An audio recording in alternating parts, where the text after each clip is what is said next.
muy bienvenidos, bienvenidas. Sea cual sea el momento del día en el que estén viendo Paritarias Libres Acordando con Ideas, les damos una grata bienvenida al 7º programa en el que nos encontramos en este espacio. Señor Germán Paradino, ¿cómo le va? ¿Cómo anda? Bien, ¿Todo todo muy bien? bien, expectante porque tenemos muchas cosas. Las Hoy tenemos un columnas gran están programa. repletas de información y un gran invitado. Así es, hoy vamos a estar recibiendo en esta mesa de debate de Paritarias Libres a Matías Culfas, el ex ministro de Desarrollo Productivo de la gestión de Alberto Fernández. Va a estar con nosotros para hablar un poco del pasado, presente y futuro en el mundo de la política y de la sociedad argentina en la que tuvimos el honor de nacer y vivir en este contexto. Y estamos transitando la segunda semana de las vacaciones de invierno. ¿Vos le das alguna bola a las vacaciones o ya llega un momento en el que uno deja de darle importancia a este momento del año? No, yo creo que yo la sigo muy de cerca porque tengo sobrinos. Mm. Así que, viste, siempre Claro. tengo a mis hermanas, a mis cuñados pensando planes. Uno también tiene que pensar planes para sacar a pasear a sus sobrinos. Y después expectante también que comprometemos al ministro de Economía nuestro a traer los números después de que terminen las vacaciones. Expectante de saber cómo están los números de turismo, cómo está la economía en el receso invernal. A ver, bueno, qué termómetro tenemos de la sociedad. Axel Arias entonces ya tiene un Ya tiene compromiso tarea. que sabemos que lo va a asumir como lo hace siempre, así que agradecemos obviamente a todas las personas que siempre nos hacen llegar su buena onda del otro lado, que por suerte son un montón, y aprovechamos para recordarles nuestras redes sociales para que nos busquen en Instagram y en TikTok como Paritarias Libres, en Twitter como Paritaria Libre y en YouTube también como Paritarias Libres, acordando con ideas. Ahí se suscriben, ponen campanita, me gusta y comentan, que es justamente eso lo que tenemos ganas de que suceda para que haya un ida y vuelta, que es el objetivo que tiene este programa en el que nos ponemos a hablar sobre las cosas que nos atraviesan en el día a día, generalmente cuestiones políticas, económicas, también de internacionales y obviamente de la sociedad en la que estamos inmersos. Así que en esta semana también dijimos, va a estar Matías Culfas, va a estar también nuestro ministro de Economía, obviamente el señor Axel, así que le vamos a poder recordar este compromiso en instantes nada más. Vamos a estar hablando también con nuestra canciller, Candela Núñez, sobre lo que estuvo pasando en Estados Unidos, porque pasó lo que se venía hablando que podía llegar a suceder, así que con ella también nos vamos a adentrar en estos temas que obviamente hacemos una selección porque son muchísimas las cosas que suceden y necesitaríamos un programa de mínimo, no sé, 5 horas para abordar, ¿no?, todas las cosas que tenemos ganas, pero elegimos justamente las más relevantes. Y en esta semana también hubo un caso que nuevamente puso el foco en las cuestiones de violencia de género, más precisamente en los femicidios, a partir del asesinato de una chica de 21 años, de Catalina Gutiérrez, esta joven que fue asesinada en Córdoba por quien decía ser su amigo, Néstor Soto, de una manera brutal. La golpeó, la estranguló, intentó prender fuego el auto en el que la dejó abandonada. Y pasaron un montón de situaciones macabras, ¿no?, que se presentó con la familia también, minutos antes de haber hecho este hecho, que no sé cómo calificarlo, porque la verdad es que alguien no sé qué le puede llegar a llevar a hacer una situación como esta, pero que nuevamente puso el foco en algo que no dejó de pasar, sino que simplemente la opinión pública, más precisamente los medios más masivos de comunicación, que son quienes nos marcan la agenda, quizás se había dejado un poco de lado, pero cabe destacar que justo en estos días también el Observatorio de Femicidios de la Defensoría del Pueblo de la Nación publicó un informe sobre justamente los femicidios en el primer semestre del año y dieron a ver que una mujer cada 29 horas es asesinada en nuestro país justamente por cuestiones de violencia de género. Esto da un número de 147 femicidios en lo que va del año y que nos trae otra vez a pensar en qué sociedad estamos viviendo, ¿no? Sí, si hay algo que no coincido, estoy en antagonismo con Milei, es que el Estado es inútil, es ineficiente y no sirve para nada. Y como dice él, es el culpable en todas las relaciones humanas, en todos los fracasos de la sociedad, el culpable es el Estado. En un país, como vos bien dijiste, donde mueren donde muere una mujer por víctima de femicidio cada 29 horas, cerrar el Ministerio de la Mujer, cerrar la Subsecretaría de Prevención de Violencia de Género, de financiar el programa Acompañar, que era un programa que te permitía darle financiamiento a las mujeres que eran víctimas de violencia de género, porque el 88% de las mujeres que sufren violencia de género tienen vínculos directos Sí. con el agresor. Bueno, perdón, justamente en el informe que presentó el observatorio decía que el 85% de las víctimas conocía a sus agresores. Entonces siempre tienen que volver a la casa donde está el agresor o convivir con el agresor en el barrio, así que me parece que la independencia también económica de las mujeres es fundamental. Y el programa Acompañar ayudaba a las mujeres más vulnerables a salir de esas situaciones. En una sociedad donde está ocurriendo esto, de financiar todas las políticas de prevención de violencia de género, me parece súper contraproducente. Y después un discurso violento por parte del presidente que habilita. Cuando el presidente habla, cuando el jefe de Estado habla, habilita a parte de la sociedad a que actúe. Entonces me parece que hay que llamarse a la reflexión por parte del gobierno, atender esta situación, que no solo este caso obviamente sale en todas las noticias, pero sucede en todos los barrios, en todas las provincias, todos los días. Así que nada, llamar al Estado a que pueda reflexionar sobre esta situación y atenderla.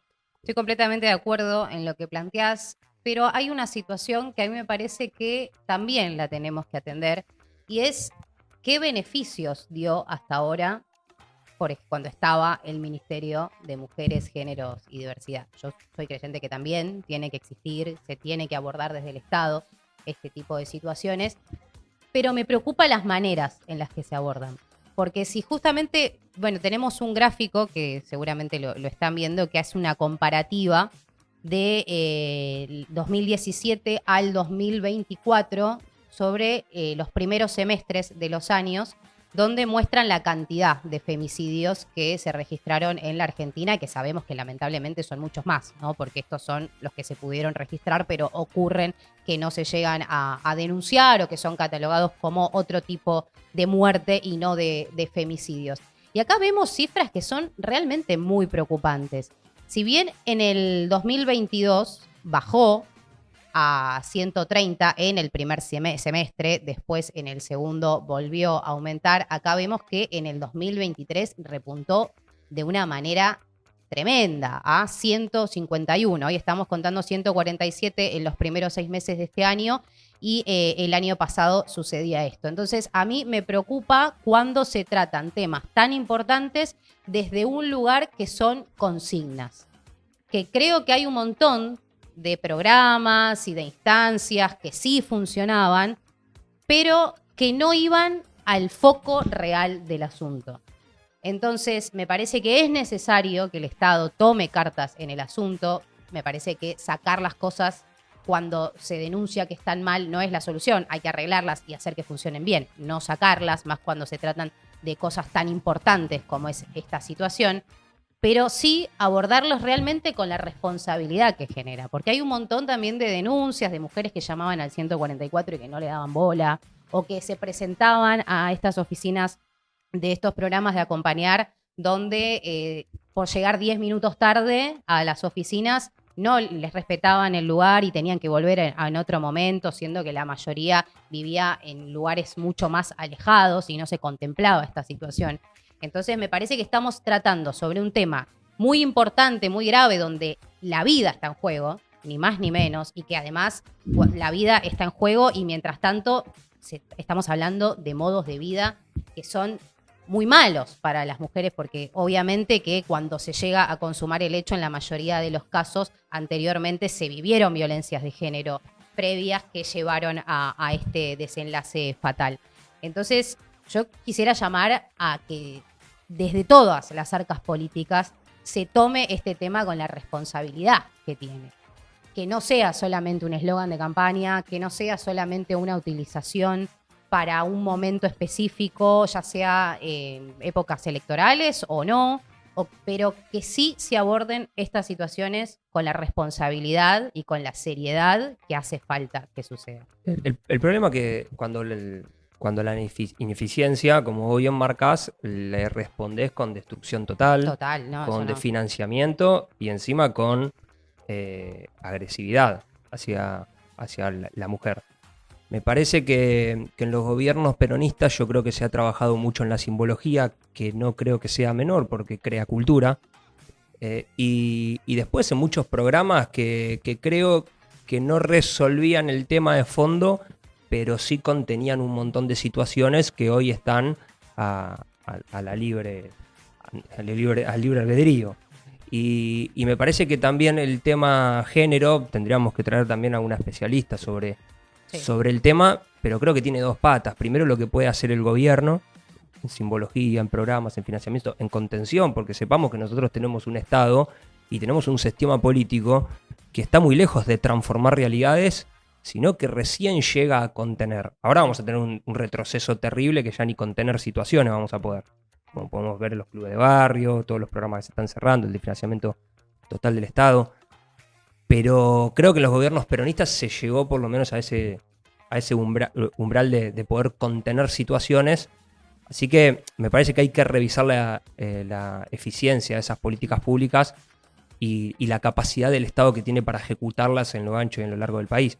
Y después creo que hay otra discusión, que no sé si tiene que dar en el ámbito del gobierno, pero sí en el ámbito de la sociedad, que es qué hace la justicia. Bueno, porque muchas veces se machaca con que los gobiernos tienen programas que son ineficientes, pero después cuando las mujeres van a todo el mundo de la justicia se encuentran con que los jueces fallan a favor del agresor, o la policía no cumple, no hace cumplir las perimetrales que tienen los agresores. Me parece que hay un montón de situaciones, por eso digo, mejor comprometer a la producción de traer un especialista del tema, porque creo que además de las políticas públicas y los gobiernos de turno en la responsabilidad de la violencia de género, creo que también hay algo en la justicia que hay que rever sobre este tema. Sí, sobre este tema y sobre todo, ¿no? Porque hoy por hoy uno hace una denuncia y sabe que en la mayoría de los casos no prospera.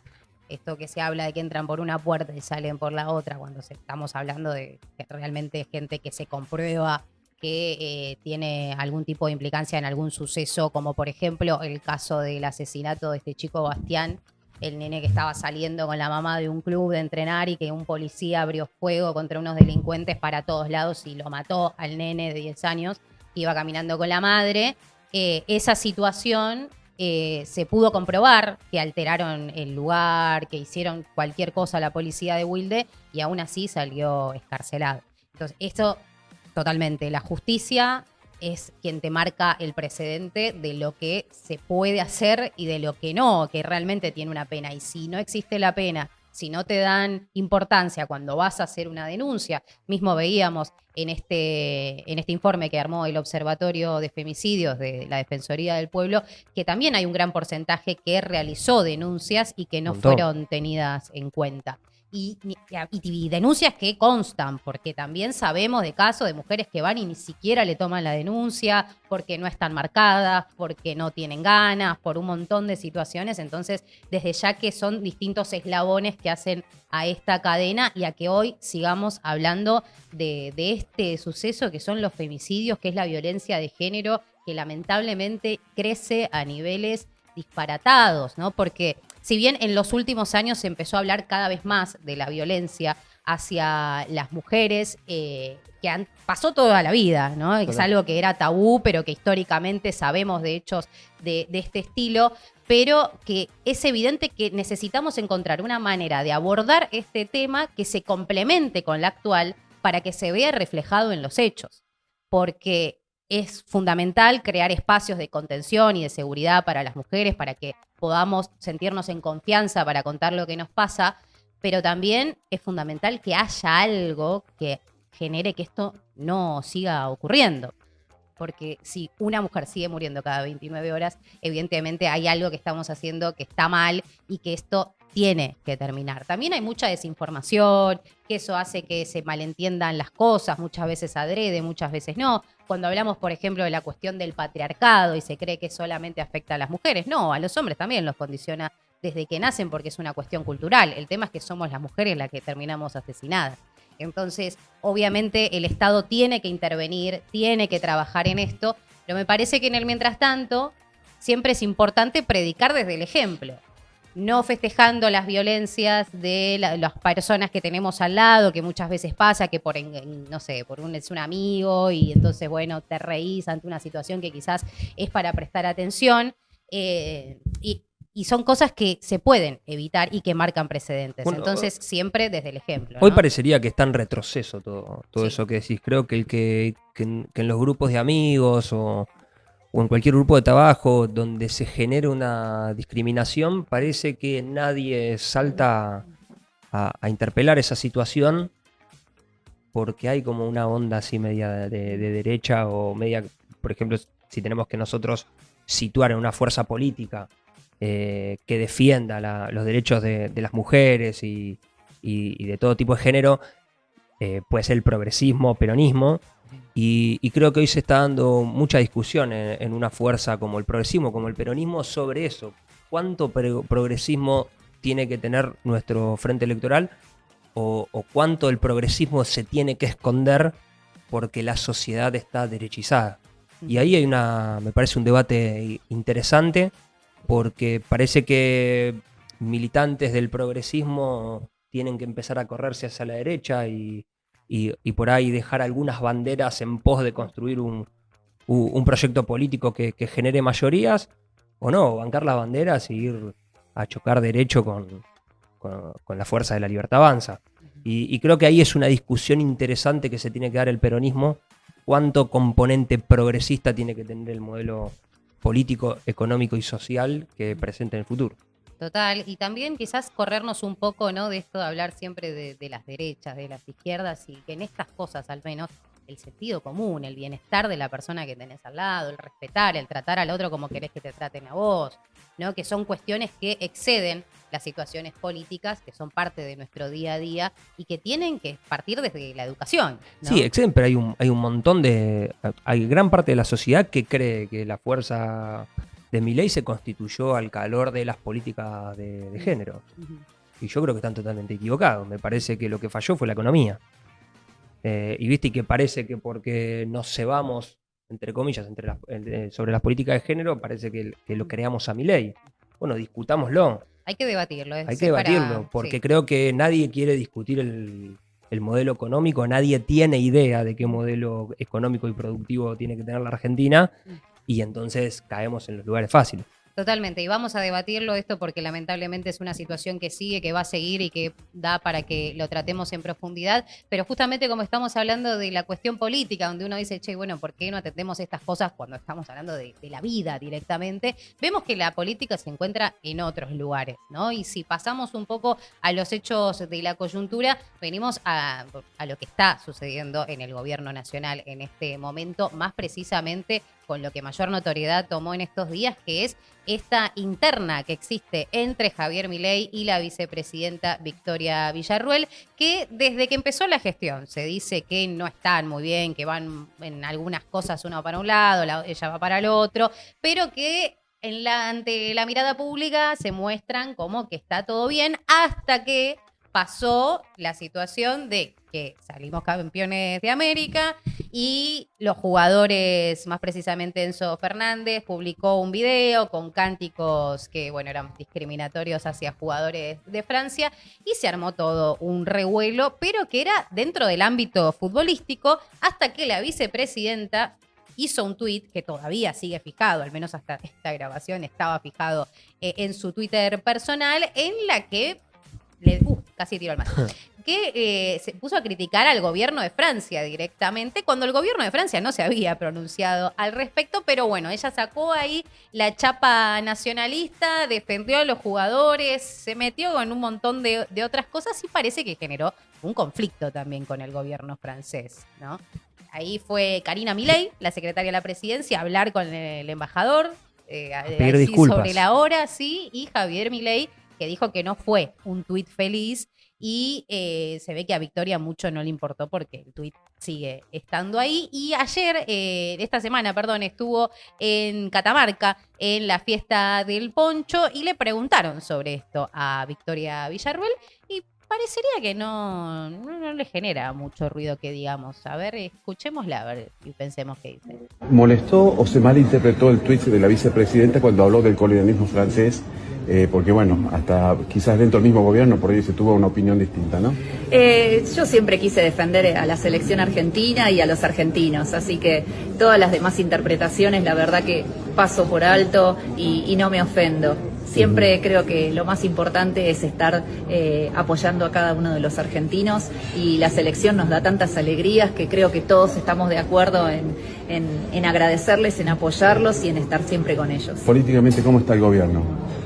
Bueno, estamos en un momento de mucho apoyo de la sociedad, pero es un momento difícil, somos todos conscientes de eso, tanto el presidente Milei como el gabinete, como todos los que integramos el gobierno nacional. Sabemos que le estamos pidiendo mucho a la sociedad, pero también fueron 20 años en los cuales las instituciones del Estado y la política decrecieron mucho, perdieron su nivel, tuvieron prácticas que están reñidas con la honestidad y por eso, bueno, nosotros queremos venir a recuperar aquello que fue lo que hizo de Argentina un gran país. Bueno, no se la ve muy preocupada a la vicepresidenta con toda la situación que se generó acá dentro de La Libertad Avanza, ¿no? Si hacemos una comparativa con las declaraciones de Milei con Fantino, que se puso completamente serio cuando le preguntaron sobre el tema, y acá Victoria sonriendo todo el tiempo, igual viste que le cambió un poco la cara. Sí, sí, no le gusta. Pero yo siento que nos están engañando a todos. ¿Sí? Sí, me parece que es una interna que no tiene nada que ver con el programa económico.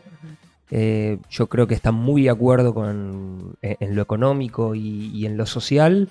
Y me parece que es más un juego de palacios y disputa de poder y de egos que una interna, como si se quiere hacer un paralelo con la interna Alberto-Cristina. Creo que ahí había rumbos económicos diferentes y programas de gobierno también que empezaron a tener sus diferencias. Me parece que esta es una pelea que nos entretiene a todos. A Milei no lo veo peleándose con la oposición, con ningún referente o referenta de la oposición. Y eso me preocupa, ¿viste? Porque... ¿De la oposición o del oficialismo? De la oposición, no lo veo como disputando Ajá. con algún referente o referenta que se esté parando desde la oposición o esté tomando volumen. Me parece que hay una posición totalmente atomizada y siento que esto puede ser un entretenimiento que nos vaya llevando mientras el programa económico sigue firme y se sigue ejecutando y seguimos perdiendo poder adquisitivo, empleo, la recesión se profundiza. Así que creo que un poco de eso tiene que haber y tenemos que hacer un poco la vista gorda ante esta interna que no tiene nada que ver con una interna como te dije, de modelo económico, sino más de disputa de poder entre ellos.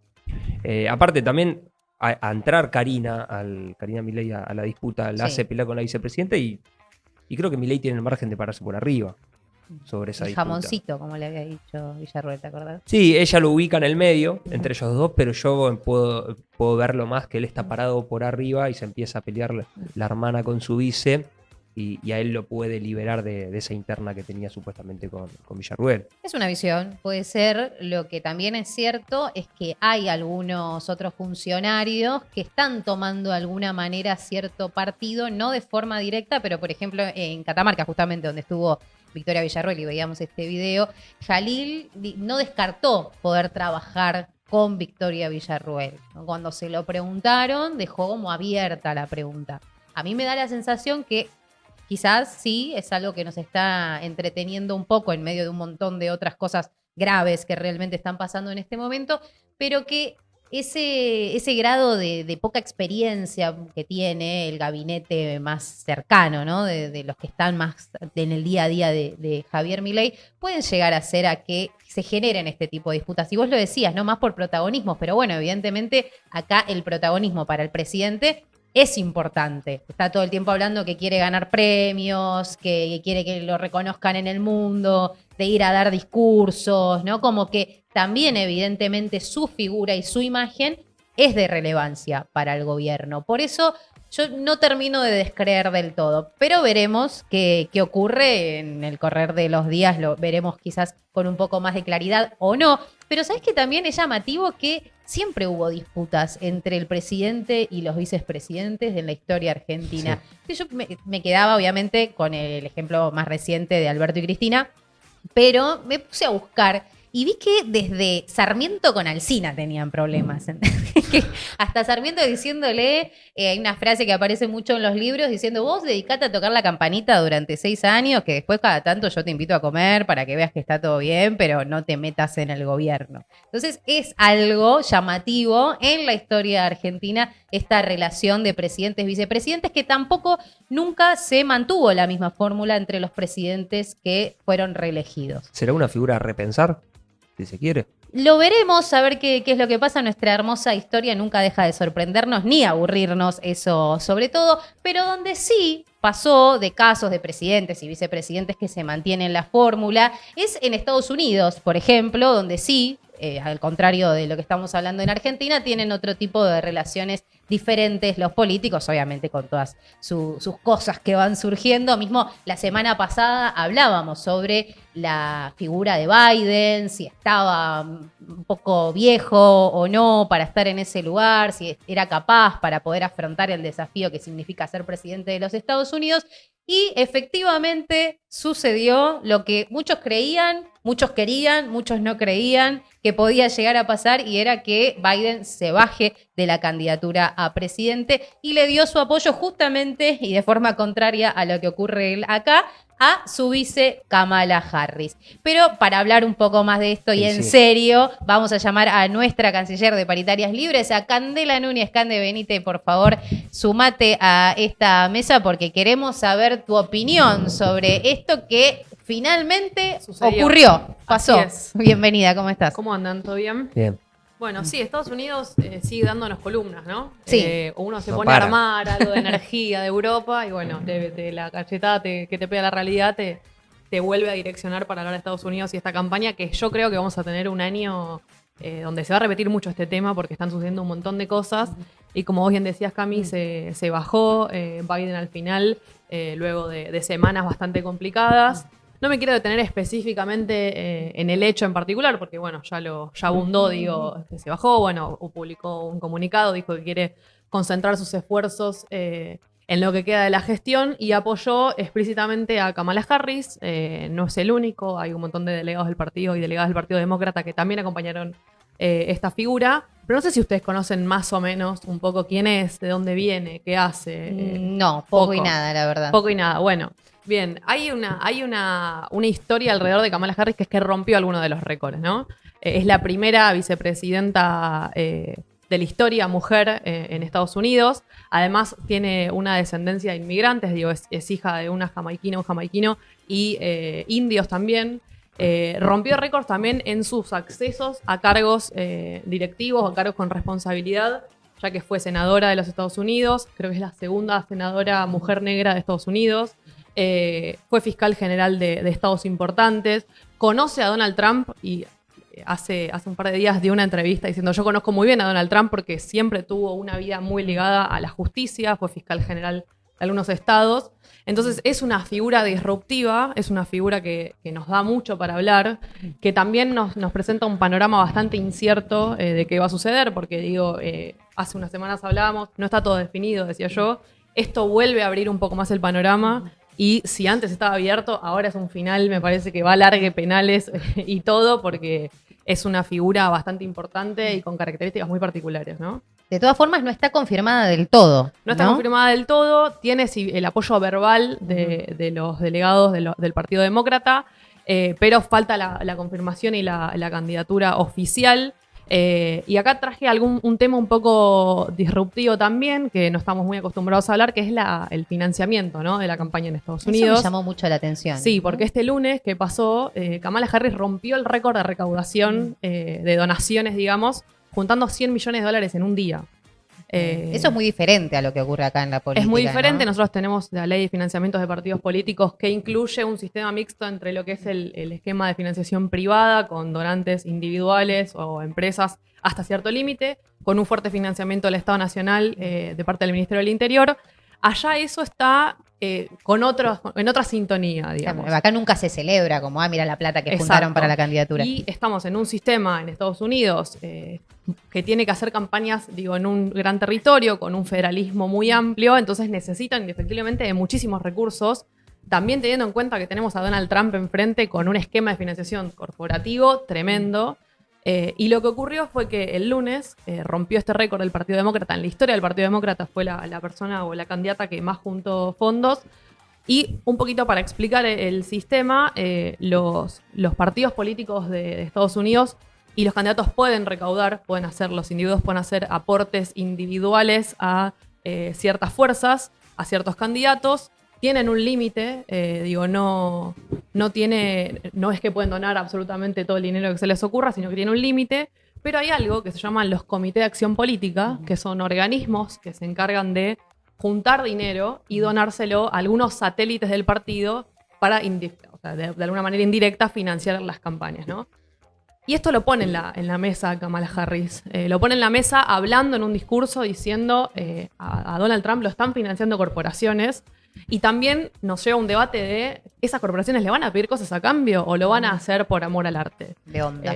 Claro, de onda. Que me parece que eso, la respuesta es difícil, claramente, ¿no? Negativa. Hay intereses corporativos, hay intereses de las grandes empresas en la candidatura de Donald Trump y Kamala Harris viene a poner sobre el tablero un poco ese tema. Otro de los temas que toca mucho ella por su militancia, por su historia, son los derechos reproductivos. Fue la primera mujer en oficiar un casamiento de personas del mismo género en su estado, cuando era fiscal. Entonces hay un montón de temas que tienen mucha relevancia y que, sobre contrastes, son dos mundos, ¿no? Claro. ¿Hay posibilidades de que la bajen por otro candidato? No, yo creo que lo que queda para definirse es quién va a acompañarla en la fórmula, no en el binomio presidencial. Ella ya está casi asegurada. Yo creo que ella sí, creo que si bien falta esto que vos bien mencionabas, Cami, de la confirmación a la candidatura de manera, explícita, me parece que con el apoyo verbal y con el respaldo total que le dio Joe Biden también, me parece que ya el esquema está cerrado. Ahí hay algo importante que es quién va a acompañar esta fórmula. Nosotros ya habíamos hablado la semana anterior de que Donald Trump ya había definido a su candidato a vicepresidente. Bueno, la o el que puede llegar a acompañar la fórmula de Kamala Harris, yo creo que puede llegar a ser algún gobernador del interior de los estados púrpura, estos que le llaman estados péndulo, que son estados muy importantes, para definir una elección y que tienen un esquema territorial o que fueron exitosos en sus experiencias locales. Entonces me parece que la definición de ello ya está cerrada, pero necesitamos saber quién va a acompañar esa fórmula para ver cómo se equilibra este poder, ¿no? Ahora, ¿qué le depara a Joe Biden? ¿Y cómo se prepara también Donald Trump, entendiendo que el relato de su estrategia electoral era pegarle a la ineficiencia y a la incapacidad que tenía Biden y cómo va a tener que reconvertir esa estrategia? Bien, es una buena pregunta. Yo creo que se le es más fácil, ¿no? Él lo dijo, ¿no? Le voy a ganar más fácil a ella. Le va a ganar más fácil. Yo coincido en esa lectura para los votantes más duros de él. Es una mujer negra, es una mujer que es hija de inmigrantes, algo que Donald Trump viene marcando, en sus discursos de campaña, dijo, voy a volver a construir el muro. Hay una cierta simbología, hay ciertas banderas que milita Kamala Harris, que me parece que a él se le va a hacer muy fácil hacer como el contragolpe, ¿no? Yo creo que sí viene una reestructuración, porque ya lo de que está Gaga Biden ya se acabó. Ahora tenés una mujer que estuvo al mando todos estos años de la vicepresidencia, con algunas críticas que también son válidas mencionarla. A Kamala Harris, Joe Biden directamente le había expresado el control sobre la frontera del Triángulo del Norte o también del sur con la frontera con México. En esa gestión no tuvo un buen desempeño. Entonces, esas son algunas de las críticas con las que llega Kamala Harris, que del Partido Demócrata capaz deberán reforzar, ¿no? Bueno, veremos entonces qué pasa, si finalmente se confirma a cámara, si no, qué pasa Exacto, con es un Trump, final ¿no? abierto. Eso está buenísimo, porque nunca sabes qué va a pasar. Nunca ¿no? sabes. Entonces veremos en la próxima emisión de Paritarias Libres. Dale, nos Gracias, vemos, Cande.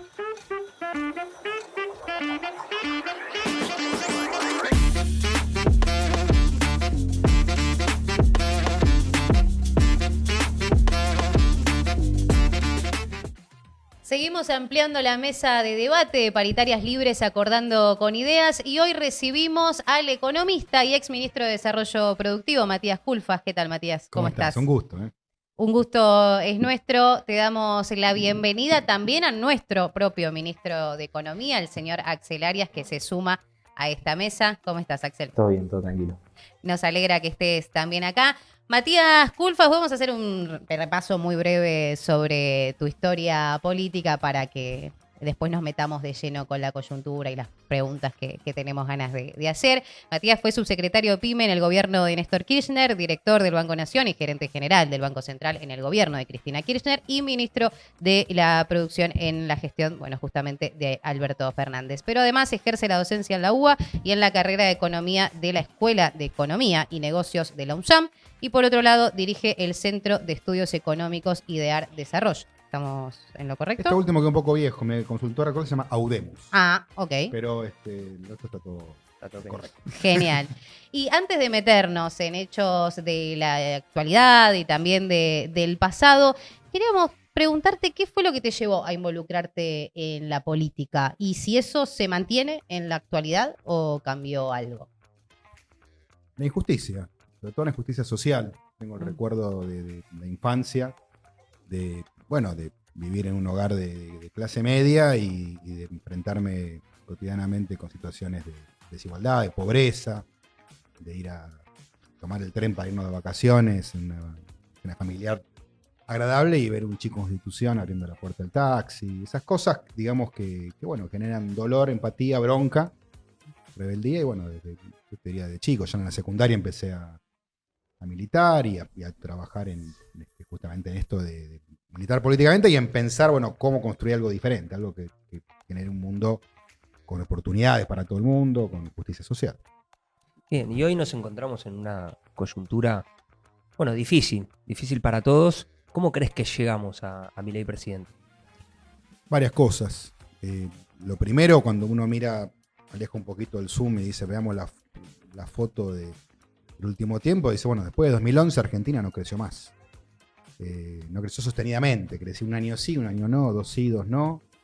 Se llegó a un límite, los salarios ya no pudieron crecer más, empezaron a caer, la producción se estancó, empezó a caer la industria. Las respuestas fueron malas por muchas razones, que si bien las analizamos. Creo que esto lo que hizo fue generar más desequilibrio, más problemas con la macro, alta inflación. Todo eso en un escenario aparte más complicado a nivel mundial, donde hay mucha desconformidad, donde aparece esta nueva derecha extrema.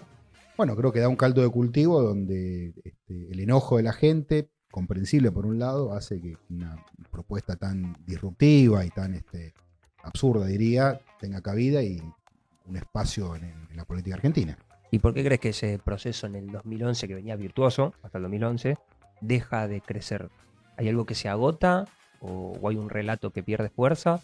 ¿O qué sucede en la economía, en la industria, en la producción en el 2011? Yo creo que pasa un poco lo que ocurre en Argentina con asiduidad, que es cuando algo empieza a funcionar, lamentablemente se pierde un poco la capacidad crítica reflexiva, ¿no? En todo el momento hay que pensar la siguiente jugada. Uno lo ve a veces con el fútbol, ¿no? El Scaloni ganó un partido y está pensando en el siguiente. Y a veces lo que funcionó bien en un momento hay que cambiarlo. Entonces dice, Di María anduvo muy bien por la derecha, pero en la final con Francia hay que ponerlo por izquierda, porque ahí había un hueco y eso es lo que nos daba más oportunidades. Por decir un ejemplo futbolero para que se entienda. Me parece que la economía argentina efectivamente tuvo un momento virtuoso, muy bueno, 2003-2011, se creció, con movilidad social ascendente, baja de la pobreza.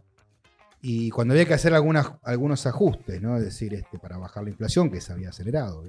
Estábamos en 25%.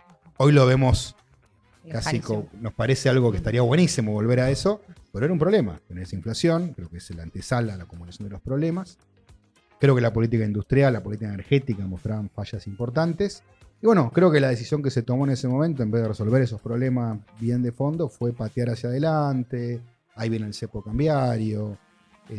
Bueno, un montón de cosas, algunas acertadas también. Se estatiza YPF y eso fue una buena decisión, más allá de que se hizo mal la operación, pero la decisión creo que fue correcta y trajo resultados positivos.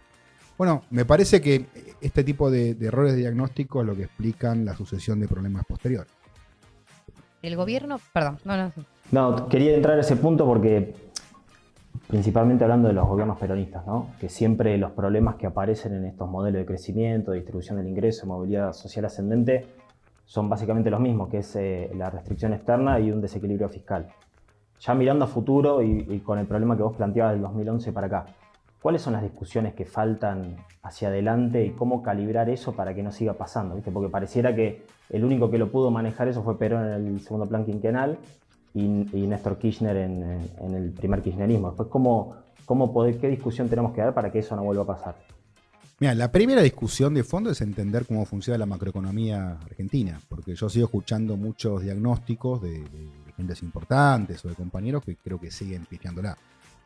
Cuando dicen el déficit fiscal no importa, y yo digo, mirá, sí, si vos tenés un buen nivel de reservas en el Banco Central y tenés financiamiento sostenible, ¿no? Con bajas tasas de interés para financiar un déficit fiscal, podés seguir creciendo y bueno, tratar de usar ese déficit fiscal en todo caso para crecer, ¿no? Para tener obra pública, cosas que realmente hagan que la economía mejore, no para subsidiarle el gas a la gente de Nordelta y que tenga la pileta climatizada con gas subsidiado. Pues eso no sirve para nada, eso no genera una mejora en la economía o la manera en que se distribuye el ingreso. Ahora, cuando vos tenés una economía que no tiene acceso al crédito, o el crédito es carísimo y no tiene reservas, el problema fiscal existe. Entonces no podés estar con desequilibrios fiscales. Eso por decir un ejemplo. Segunda cuestión, Argentina es una economía bimonetaria. Estamos todos de acuerdo en eso. Ahora, esto implica tener un abordaje de este problema. Eso significa que Argentina tiene dos monedas que conviven. La mayoría de las transacciones cotidianas las hacemos en pesos, pero, gracias, al mismo tiempo tenés transacciones que se hacen en dólares y la moneda de ahorro es el dólar. Si no tenemos presente esto, no vamos a poder resolver nunca el problema de la inflación. Entonces, ¿cómo tenés que resolver esto? Bueno, tenés que tener un rendimiento positivo al ahorrista para que prefiera estar en pesos y no en dólares. Tratar de que, porque digo, este es un problema que en la década del 80 lo teníamos muchos países de América del Sur. Lo tenía Brasil, Bolivia tuvo hiperinflación, Perú tuvo hiperinflación. Hoy nuestros vecinos lo tienen resuelto.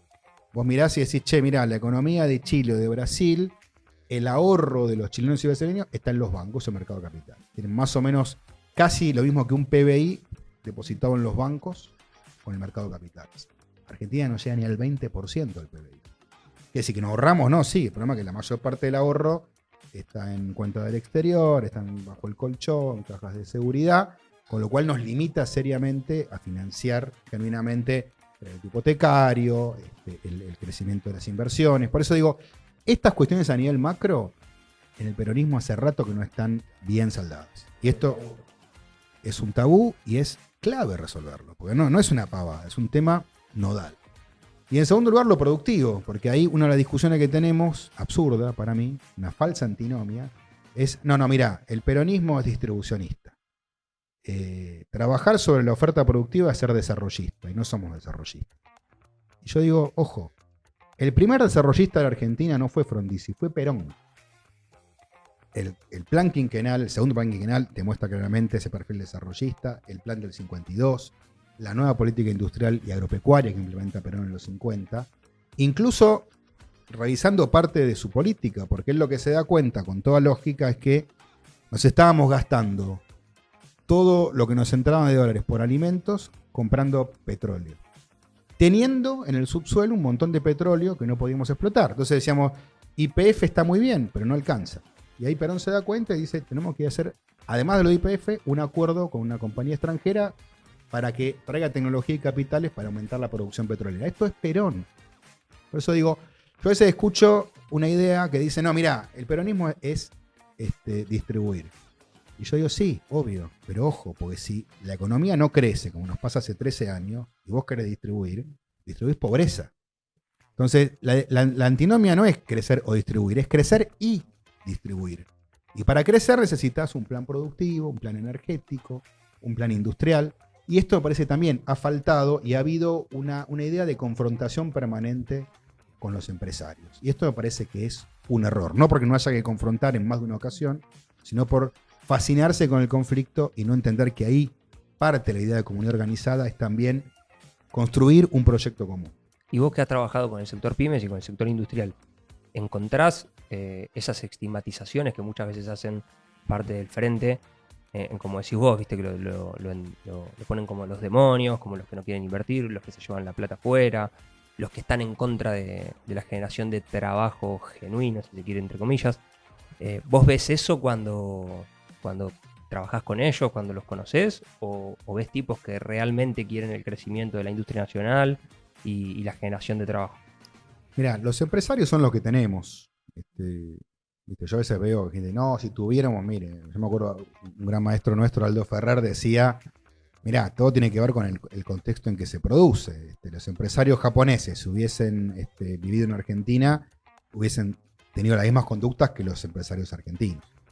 Entonces no es una cuestión cultural o idiosincrática, tiene que ver en todo caso con cómo se desenvuelve la economía del país, la inestabilidad económica, política.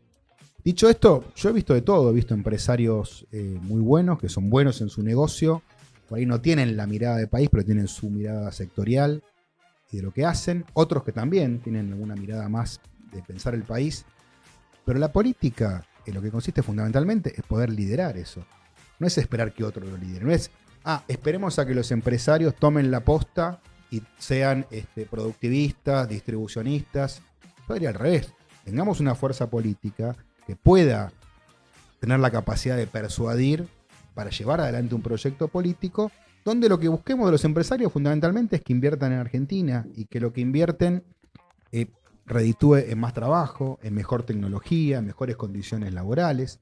Yo creo que esas condiciones se pueden dar. Creo que hay un montón de ejemplos de que esto es posible. Ahora, si lo que elegimos es pelearnos o decir, se la llevan todas, decir, mirá, esto tiene que ver también con las condiciones estructurales de Argentina, esto que decía antes.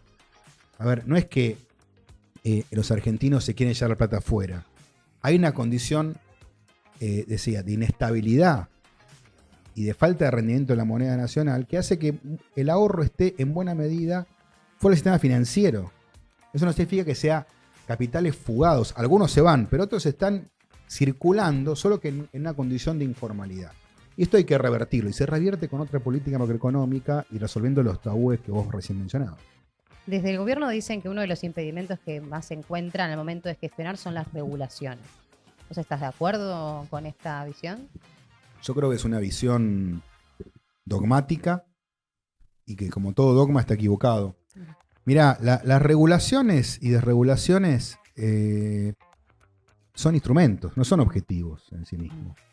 Esto es como cuando, no sé si a ustedes les pasa que yo hago asados, me gusta, más con la Copa América, invitar a mis amigos. Sí, claro. Y viste que, bueno, a mí yo pongo el fuego, yo pongo las maderitas, pongo el papel, fósforo y prendo. Y siempre hay uno que te dice, no, lo pusiste mal, acomodalo así. Otro te dice, no, mira, yo pongo una pastilla con alcohol, prende rápido y ahí mucho, mucho mejor. Ahora en un momento yo digo, bueno, muchachos, miren, acá el objetivo es que la carne salga rica. Después, el fuego, yo lo hago como, hacelo vos en tu casa como querés, yo lo hago como me sale a mí. La carne como salió, está bien, listo. Le ponés los puntos. Claro. Y digo, a veces me parece que esto es lo mismo que pasa con los dogmáticos, ¿no? Que se quedan en ese detalle. Y yo digo, mira, regular o desregular son instrumentos, no objetivos. Cuando vos mirás en el mundo, hay un montón de mercados que están muy regulados, otros que se regulan y de repente ya están maduros, funcionan bien y los empezás a desregular. Fíjate lo que le pasa al gobierno con las prepagas, ¿no? El gobierno en diciembre dice, vamos a desregular todo el mercado de prepagas y esto va a hacer que funcione mejor. Y a los pocos meses se le van las tarifas al demonio y dice, no, esto le declararon la guerra a la clase media. Bueno, entonces quería decir que ese mercado necesitaba ser regulado. A lo mejor a lo mejor podés regular una parte, pero no todo. ¿Qué te quiero decir con esto? Que me parece que esas son cuestiones ideológicas. Esto hay que verlo en cada mercado. Insisto, hay mercados que necesitan más regulación para crecer. Otros que no, otros que a lo mejor decís, mirá, este funciona relativamente bien, hay un montón de actores de mercado, el precio es competitivo, hay competencia, listo, desregulémoslo. Ahora, actuar con ese tipo de dogmatismo me parece que peca nuevamente de un error gravísimo, que es pensar que Argentina es un mercado que, vuelvo a decir aparte, ni siquiera los países desarrollados tienen esta concepción. En los países desarrollados tienen un montón de mercados que están hiperregulados, otros que no.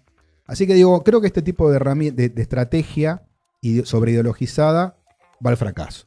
¿Y cuáles son los principales impedimentos que te encontrás siendo funcionario para aplicar justamente estas ideas que aparecen en promesas de campaña como todo muy bueno, pero que después al momento de estar en el gobierno no se llevan a cabo? No, a ver, en el caso de mi experiencia particular como ministro en el gobierno de Alberto Fernández, ahí hubo un montón de impedimentos, algunos objetivos que no hace falta explicar demasiado, ¿no? De repente teníamos una pandemia que nos obligó a estar varios meses funcionando con la economía semi-paralizada, después los problemas que se generaron con la guerra de Ucrania, etcétera. Pero el problema más grave para mí es el que charlamos al principio, ¿no? La falta de un proyecto común en el peronismo. Eso es lo que más me preocupa, ¿no? Porque te doy un ejemplo. Una de las cosas que a mí me obsesiona, no de ahora, sino hace varios años, es toda la revolución tecnológica que se está dando a nivel mundial, sobre todo con las tecnologías verdes. El mundo, como ustedes saben, y esto lo había anticipado Perón hace 50 años, ¿no? Cuando él hablaba de los problemas climáticos, el mundo está en una crisis climática, aunque haya algunos negacionistas, pero la verdad que los datos son contundentes. Ha aumentado la temperatura del planeta y es necesario, fundamentalmente, ir de a poco migrando de los combustibles fósiles a energías renovables, energías no contaminantes. Esto implica también ir migrando de autos que consumen combustible fósil, las naftas tradicionales, a autos que puedan funcionar a baterías eléctricas, por ejemplo, y a otras tecnologías. Bueno, una cosa que yo impulsé siendo ministro fue una ley de electromovilidad. Es decir, para promover que la industria argentina automotriz vaya reconvirtiéndose de a poquito para que en la próxima década tengamos una industria 100% eléctrica. Una industria automotriz que pueda empezar exportando y luego también en el mercado interno ir introduciendo autos eléctricos. Bueno, esta ley no fue ni discutida en el Congreso. Y creo que es un problema. ¿Por qué? Porque ese es el futuro. Porque si no hacemos nada, es muy probable que en la década que viene nadie le interese comprar autos a combustible fósil. No, ¿por qué no se trató? Digo. Bueno, por los problemas internos del peronismo, porque la interna de gobierno decía que como había una interna contra Alberto y los ministros que le respondían a él, entonces como ese proyecto era mío, entonces no había que tratarlo. Bueno, cosas que creo que hicieron daño. Yo, a ver, no quiero seguir remarcando sobre este punto. Lo que me interesa es sobre todo hacia adelante. Lo que me interesa destacar, porque yo creo que va a ser muy difícil que nos pongamos de acuerdo en los errores cometidos, en lo que ha ocurrido, ¿no? Aparte, todos seguramente van a tener parte de razón cuando se haga el balance para atrás, en qué hubo errores y en qué hubo aciertos. Me parece que es más productivo y más constructivo pensar hacia adelante, ¿no? Y ahí insisto con esto. Bueno, ¿cuál es el modelo productivo para la Argentina? Yo muchas veces escucho que no, hay que alinearse con Estados Unidos, con China. Y digo, miren, no hay que alinearse con nadie, hay que tener un proyecto propio. Y ahí es mucho más fácil después ordenar la discusión de qué acuerdos hacer con los diferentes países, potencias, cuando vos tenés claro qué haces. Si vos no tenés claro qué haces, el viento te lleva para cualquier lado. Ahí quiero tomar el punto anterior que decía Cami de las desregulaciones. Y para hablar de la coyuntura, ¿cómo ves que el objetivo económico del gobierno Milei solamente sea combatir la inflación, pero a partir solamente de la política monetaria? Y por otro lado, que no hable de crecimiento, que solamente el crecimiento sea a partir de las desregulaciones y que obviamente no hable de economía, de política industrial. ¿Cómo ves la coyuntura y cómo lo ves a futuro eso? Mira, con respecto a la macro, que está bien la pregunta que hace, me parece que el principal problema de Milei es que omite esto que dije hace un ratito, que es Argentina es una economía bimonetaria. ¿Qué significa esto? Que vos tenés que tratar de resolver simultáneamente los desequilibrios en las dos monedas. Entonces, por supuesto, la política fiscal y monetaria es una parte importante, porque si vos tenés desequilibrios recurrentes que no lo podés financiar, eso te genera un problema inflacionario. Pero al mismo tiempo vos tenés un problema gravísimo con tu caja en dólares. O sea, el gobierno, por un lado, tiene déficit fiscal, lo arregló. lo arregló de una manera espantosa, pues podemos discutir eso, pero, digamos, focalizó ahí. Ahora, al mismo tiempo, dije, esa es la moneda peso. La moneda dólar empezó con reservas negativas. Hizo una recomposición al principio y ahora está otra vez con reservas negativas y esto se va a agravar, no va a mejorar. Y no le da importancia. Y tiene un tipo de cambio que, según Milei, no está atrasado. Él habla de la fatal arrogancia.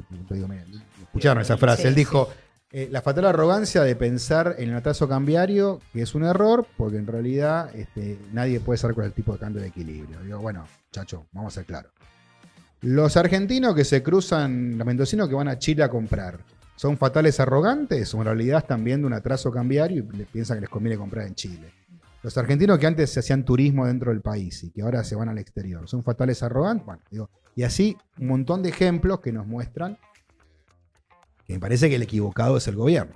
Entonces, eso respecto a la macro, que creo que hasta que no ordene, y creo que lamentablemente cuanto más pasa el tiempo, más duro va a ser ese reacomodamiento, ahí tiene un problema muy severo. Con respecto a la política industrial, no le interesa, pero eso tiene que ver con la concepción de Milei, de los liberales en general. Los liberales o los neoliberales o los libertarios, como guste llamarlo, son fundamentalistas de mercado. Ellos piensan que el mercado, con la mayor libertad posible, es un ordenador natural de la economía y va a asignar correctamente los recursos. Con lo cual lo que está diciendo es, yo no hago nada. Después el mercado con un escenario de libertad va a decidir si le conviene invertir en industria, en minería, en agro, o en lo que sea. Con lo cual no creen en la política industrial, a pesar de que el mundo, parece que no lo están mirando, no la ven, no la quieren ver, va para otro lado. En Estados Unidos hay un reverdecer de la política industrial, lo mismo en Europa, ni hablar lo que ocurre en Asia, en China. Brasil, para no irnos tan lejos. Por supuesto. A ver, lo cual no quiere decir que sea contra el mercado, porque también eso hay que entenderlo, ¿no? Es decir, la política industrial es una política de estímulo y de fomento del mercado. Es decir, lo que busca es, en todo caso, alinear con incentivos fiscales, crediticios o de otro tipo, a que los privados inviertan en mercados que le parece de interés por diferentes motivos al gestor de política. En Estados Unidos hoy el eje es las industrias verdes, los semiconductores, porque ahí están las guerras con China. Ahí está centralizada la guerra tecnológica con China. Algo parecido ocurre en Europa. Brasil está trabajando mucho el tema automotriz. Acá nada. Acá está parado. Acá tenemos una industria que está en caída libre. En algunos sectores con alguna muy leve mejora respecto a marzo, que fue el piso. En otros no, sigue cayendo. La metalmecánica siguió cayendo después de marzo. Con lo cual, creo que acá está el gran problema del momento, ¿no? Es decir, lo de Milei, aparte de estar equivocado, llega tarde. Porque uno podría decir, bueno, estas políticas, no sé, en 1990, la caída del muro de Berlín, tenían algún sentido. El mundo iba para ese lado. Hoy no, hoy el mundo va por otro lado. Y en este reverdecer de la industria que vos mencionás, el rol de los trabajadores ante todo el avance tecnológico, la inteligencia artificial y demás, ¿dónde los ubicas al mundo del trabajo? ¿Cómo lo ves? ¿Se puede generar con tanto movimiento también, con tanta organización que nosotros tenemos por parte de los sindicatos? ¿Qué lugar le das en esa nueva industrialización? Un lugar central. A ver, dos cosas.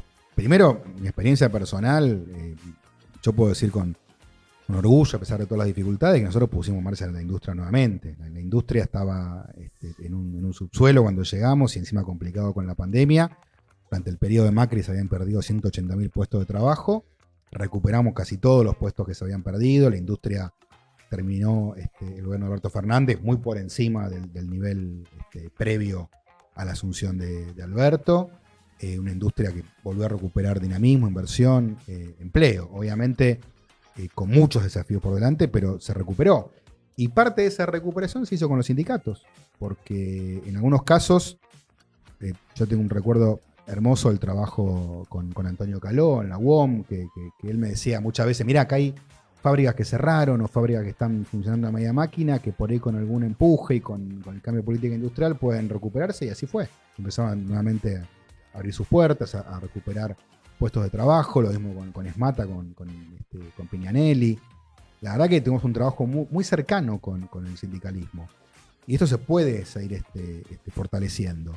Después, respecto al otro desafío que planteas vos, que es más estructural, no tanto de la coyuntura, sino que tiene que ver con el cambio tecnológico, la IA, la tan mentada en la actualidad, yo creo que estas son cuestiones muy importantes, que van a tener un impacto muy significativo, lo están teniendo, pero nuevamente, vos lo podés administrar esto, porque toda revolución tecnológica implica destrucción de puestos de trabajo y creación de nuevos puestos de trabajo.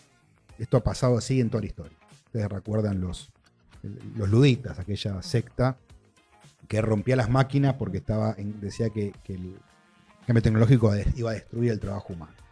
Bueno, hoy estamos en discusión de si este cambio tecnológico tan acelerado con la tecnología puede llegar a dar un balance negativo, ¿no? Que destruya más empleo de los que cree. Si fuera así, bueno, vendrán nuevas discusiones a futuro, que será la jornada laboral más corta, un salario universal, pero son discusiones que creo que son para más adelante. Creo que Argentina hoy tiene otro problema, que es recuperar rápidamente el crecimiento, reindustrializarse, pasar de los 6 millones de puestos de trabajo, que estamos estancados hace más de 12 años, y rápido a 8 y a 10 millones de puestos de trabajo formales en el sector privado, cosa que creo que es posible. Por el camino de Milei, seguro que no. ¿Y cómo te llevas con esa parte del peronismo que dice que hay trabajo, que es formal e informal, y que lo que hay que hacer es dotar de derecho al trabajo informal o al trabajo que se va inventando la gente por el descarte que genera o el avance tecnológico o el mismo sistema capitalista que ya no solo explota, sino que descarta? Mirá, yo tengo mis críticas a ese abordaje. Creo que efectivamente hay un sector, que es la economía social, histórico, que son las cooperativas, que son formas de empresa. No se llaman empresas sociales, que lo que persiguen no es un fin de lucro, sino que bueno, lo que buscan es poder organizar a trabajadores, garantizar los salarios de los trabajadores y un excedente que se invierte para seguir sosteniendo y ampliando el negocio. Pero es un negocio que funciona bien, y Argentina tiene un montón de experiencias de cooperativas, fábricas recuperadas. La verdad que yo he trabajado muchísimo, tanto en la militancia, en la vida profesional, como siendo ministro con estos sectores.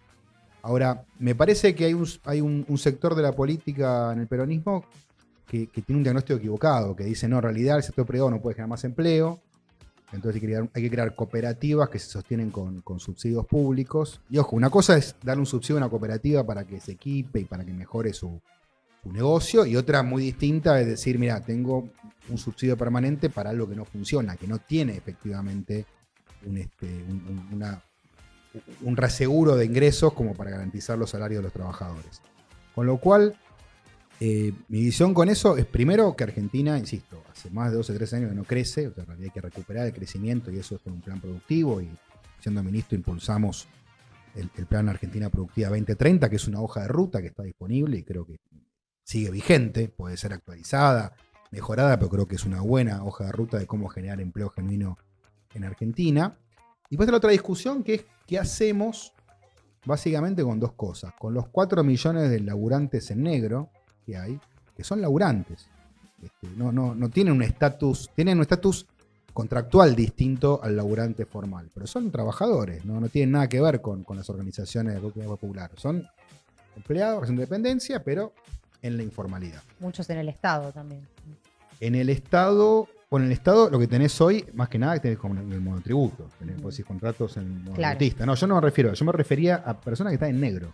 Gente que trabaja en un comercio, en una construcción, en una pequeña industria, fábrica que no tienen contrato laboral, que cobran un salario en negro que le paga el empresario.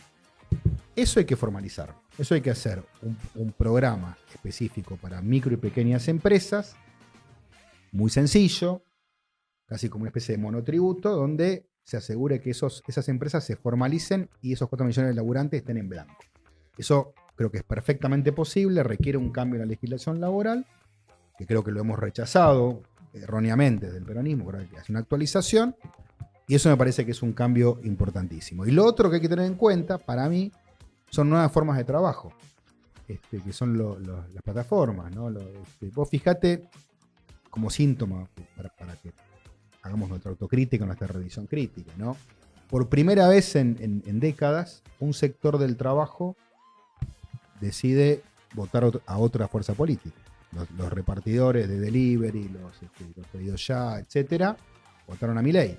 Yo creo que dentro de poco tiempo van a estar muy desilusionados, pues se van a dar cuenta que van a tener menos trabajo, menos ingresos. Pero nosotros no tuvimos la capacidad para trabajar en organizarlo. Lo que quisimos hacer fue llevarlos a la ley laboral de la década del 70.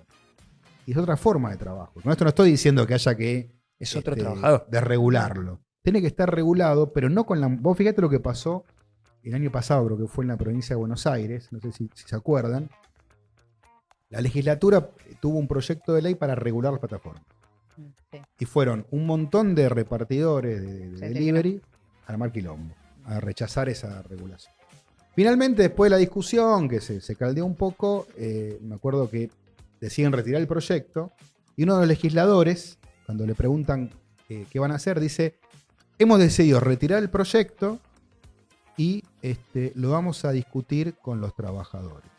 Y ahí yo me volví loco, porque dije, ¿pero cómo? Hicieron una legislación supuestamente en favor de los trabajadores sin haberlos escuchado. Digo, Claro. ¿ustedes se imaginan al Perón del 43, 44, 45 en esa mega revolución que armó de la Secretaría de Trabajo y Previsión y después de la Presidencia de la Nación, sin hablar con los sindicatos, sin escucharlos, sin ver cómo realmente entender sus preocupaciones y transformarlas en derechos? Digo, bueno, acá donde me parece que el peronismo le pasó algo que a veces pasa, ¿no? Que es esta cosa de volverse un poco conservador, de entrar a una zona de confort de la que tenemos que salir rápidamente. Y esto creo que es bueno lo que está pasando en este momento. Y creo que el mundo del trabajo tiene que tomar en cuenta estas dos cuestiones, ¿no? ¿Qué hacemos con los laburantes en negro? ¿Cómo lo formalizamos con una legislación acorde para las pymes? ¿Y qué hacer con plataformas? Con algo que esté acorde también a estos tiempos y que esté en función de la necesidad de los trabajadores. ¿Podrías resumir esa hoja de ruta para crear trabajo genuino en 2-3 puntos? Mirá, básicamente es un plan que trabaje desde lo productivo. Nosotros lo hicimos en base a 10 puntos, ¿no? Eran 10 misiones productivas ordenadoras, pero algunas tienen que ver con el desarrollo de las exportaciones, que es un tema importantísimo. No es que eso no resuelve todo, pero es fundamental. Si tenemos el doble de dólares que hoy, bueno, el problema, no te digo que está resuelto ni mucho menos, pero tenemos un camino mucho más allanado para ello, y ahí tenemos que desarrollar la energía, la minería, la economía del conocimiento, las actividades que tienen un alto potencial exportador, la industria automotriz, la industria forestal, etc. Por otro lado, hacerle toda una renovación a las industrias tradicionales. Yo me rebelo contra los que dicen, no, el sector textil, indumentaria, hay que eliminarlo, porque la verdad que está viejo. No, miren, no es cierto. Es un sector que tiene segmentos que son muy modernos, con otros que no lo son tanto. Hay que ver justamente cómo hacemos para modernizar todo el sector. En algunos casos, la fabricación de ropa se va a abastecer con producción nacional, en otros con producción importada. Hay que encontrar un mix adecuado, no es que hay que hacer todo. Estamos en una economía que con todas las dificultades está globalizada, con lo cual hay que aprovechar las diferentes oportunidades que eso tiene, pero siempre cuidando la industria nacional y viendo cómo le damos un salto competitivo. Eso es el eje central con el que está construido ese plan productivo 2030. Tema energía, que recién lo tocabas, yo creo que es uno de los grandes potenciales de Argentina. ¿Cómo estás o qué opinás vos sobre el RIGI en relación a eso? Y si no estás de acuerdo, ¿qué modificaciones harías? Bueno, el RIGI, yo fui uno de los primeros que se expresó públicamente en contra, sobre todo por el extraordinario descuido que se hace desatendiendo la experiencia internacional de la industria argentina. Porque siempre mi planteo fue yo estoy a favor de desarrollar los recursos naturales, la energía, la minería, pero lo veo sobre todo como una palanca para el desarrollo industrial. Porque vos mirás algunos ejemplos, mirás Canadá, Finlandia, Australia, Noruega, son países que trabajaron toda la cadena productiva. Es decir, vos podés tener petróleo y podés ser Noruega, que es el país más desarrollado del mundo, el índice de desarrollo humano más alto del mundo, o podés ser Nigeria o Venezuela, países que tienen, al contrario, crisis sociales, problemas sociales importantes, ¿no? Entonces, el recurso en sí no te dice demasiado. Lo que te dice es cómo lo aprovechás y cómo haces que eso genere todo un desarrollo industrial, generación de empleo. Todo esto en el RIGI está ausente en la primera versión. La versión que se aprobó mejoró marginalmente, le hicieron un poquito de cosmética, pero es poco lo que se aportó. Y además algunas cosas equivocadas, ¿no? Como pensar el tema de las divisas, plantearlo 100% libre disponibilidad.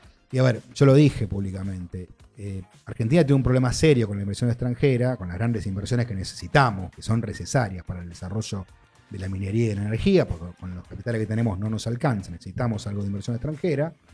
Ahora, ningún país, ningún inversor te va a traer plata afuera si tiene cepo cambiario y tiene el historial del cepo. Entonces, decirle, che, mirá, de lo que vos a futuro exportes, de minerales o de energía, una parte la podés dejar en una cuenta en el exterior para pagar las deudas, es una buena regla.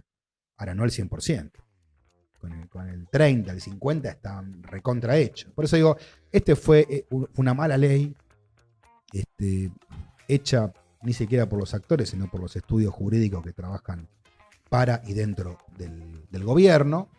La verdad que creo que, bueno, es un problema importante. Veremos en el futuro cómo se desenvuelve esto, ¿no? Ojalá se hagan las inversiones y trabajaremos, obviamente, en hacer fuerza para que esto genere el desarrollo industrial que el país necesita y que no sea simplemente una actividad meramente extractivista. De cara No, justamente hablando sobre la ley de bases, ¿hay algo que se rescate de todo lo propuesto? Entiendo que son muchísimos puntos, ¿no? Pero ¿hay algo que digas, esto podría llegar a funcionar? Mira, a ver, siempre en toda ley, más una ley gigante, hay cosas que uno puede decir, bueno, esto está bien. A ver, yo te voy a decir una opinión personal de lo que sé que genera polémica. Para mí, Argentina tiene que tener un impuesto a las ganancias en el sector de los trabajadores que ganan más. Yo creo que eso sé que trae discusiones, llamarlo de otra manera, impuesto a los ingresos. Pero la verdad es que para mí los trabajadores de altos ingresos tienen que pagar impuesto a las ganancias. Entonces me parece que haberlo devuelto está bien y creo que el diseño es mejor que lo que había antes. Para decir una cosa que creo que es correcta, arranca una escala más arriba, es más progresivo, es decir, no es que entraste por la categoría, te empiezan a descontar y pagas 35%. No, primero pagas un poquito. Y bueno, en la medida que hay salarios más altos, encargos por ahí más gerenciales, bueno, eso tiene un impacto más importante. Dicho esto, el rumbo general de la ley de bases lo rechazo por completo, creo que es un error conceptual, creo que va a traer problemas para la Argentina, creo que va a achicar la economía argentina. Yo creo que el plan Milei es un plan que uno puede decir, bueno, mirá, o sale muy mal o sale mal. Bueno, bien. Esa es mi humilde opinión. Si querés lo profundizamos, pero digo, la ley bases es parte de eso. O sale mal o sale muy mal. Pero lamentablemente no hay una hoja de ruta correcta en el análisis de Milei y de su gente. le sale mal, ¿puede haber alguna mejoría en los trabajadores, en la clase media, en el comerciante, en la persona de a pie? Pues entiendo que si le sale muy mal, es un desastre para todos. Pero en el sale mal, solo mal. ¿Hay alguna mejoría en la clase? En el le sale mal, yo estoy pensando en algo parecido a los 90. Parecido, digo, porque tampoco creo que... Los 90 era una etapa muy particular por el escenario internacional, que era muy distinto a lo actual, porque Argentina venía de la década del 80, que había sido malísima. Me parece que en ese sentido, el le sale mal significa para mí que finalmente a los tumbos, con mucha dificultad, logra bajar la inflación, logra ir a un régimen económico con menor inflación, pero con una economía mucho más chica, donde un tercio de la industria desaparece, otro tercio se reduce fuertemente, y donde hay unos pocos ganadores y muchos perdedores, como ocurrió en los 90. Ese sería entonces, en ese escenario, sí, algunos sectores de clase media les va a ir mejor, seguramente, algunos sectores productivos puede ser que tengan algún auge, pero, insisto, ¿no?, con una situación social desmejorando por la fuerte exclusión que esto va a generar. El escenario muy mal es que no logra ni eso, que ni siquiera logra estabilizar la macro, que esto se complica seriamente. Ahora, ¿sale mal o sale muy mal? Pero ¿qué pasa después? Porque el peronismo, ¿de qué podemos llegar a esperar? Bueno, Yo creo que el peronismo irremediablemente va a ser el actor que logre canalizar el malestar que se está acumulando en la Argentina. Porque para bien, para mal, es la fuerza política que mejor conecta con el pueblo, con los trabajadores. Entonces, si bien yo tengo mis críticas y tengo mi pesimismo en el corto plazo, porque lo que veo, con todo respeto, es que hay una dirigencia que no está medio guardada, que no aparece, que no organiza, que no termina de hacer un diagnóstico acorde a las circunstancias y la crisis que tenemos. Hay una vieja frase de Perón que decía que esto se resuelve con los dirigentes a la cabeza o con la cabeza de los dirigentes.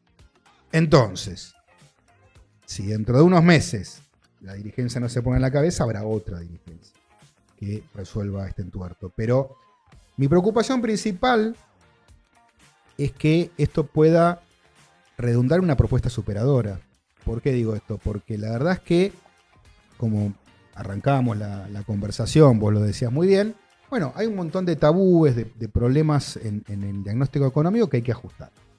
Es decir, el peronismo tiene que ponerse a la cabeza de una estabilización macroeconómica, como lo hizo Perón en el 52, y tiene que ponerse a la cabeza de un plan de desarrollo productivo, industrial y tecnológico. Que esa es la base de sustentación de que los salarios puedan volver a crecer sostenidamente.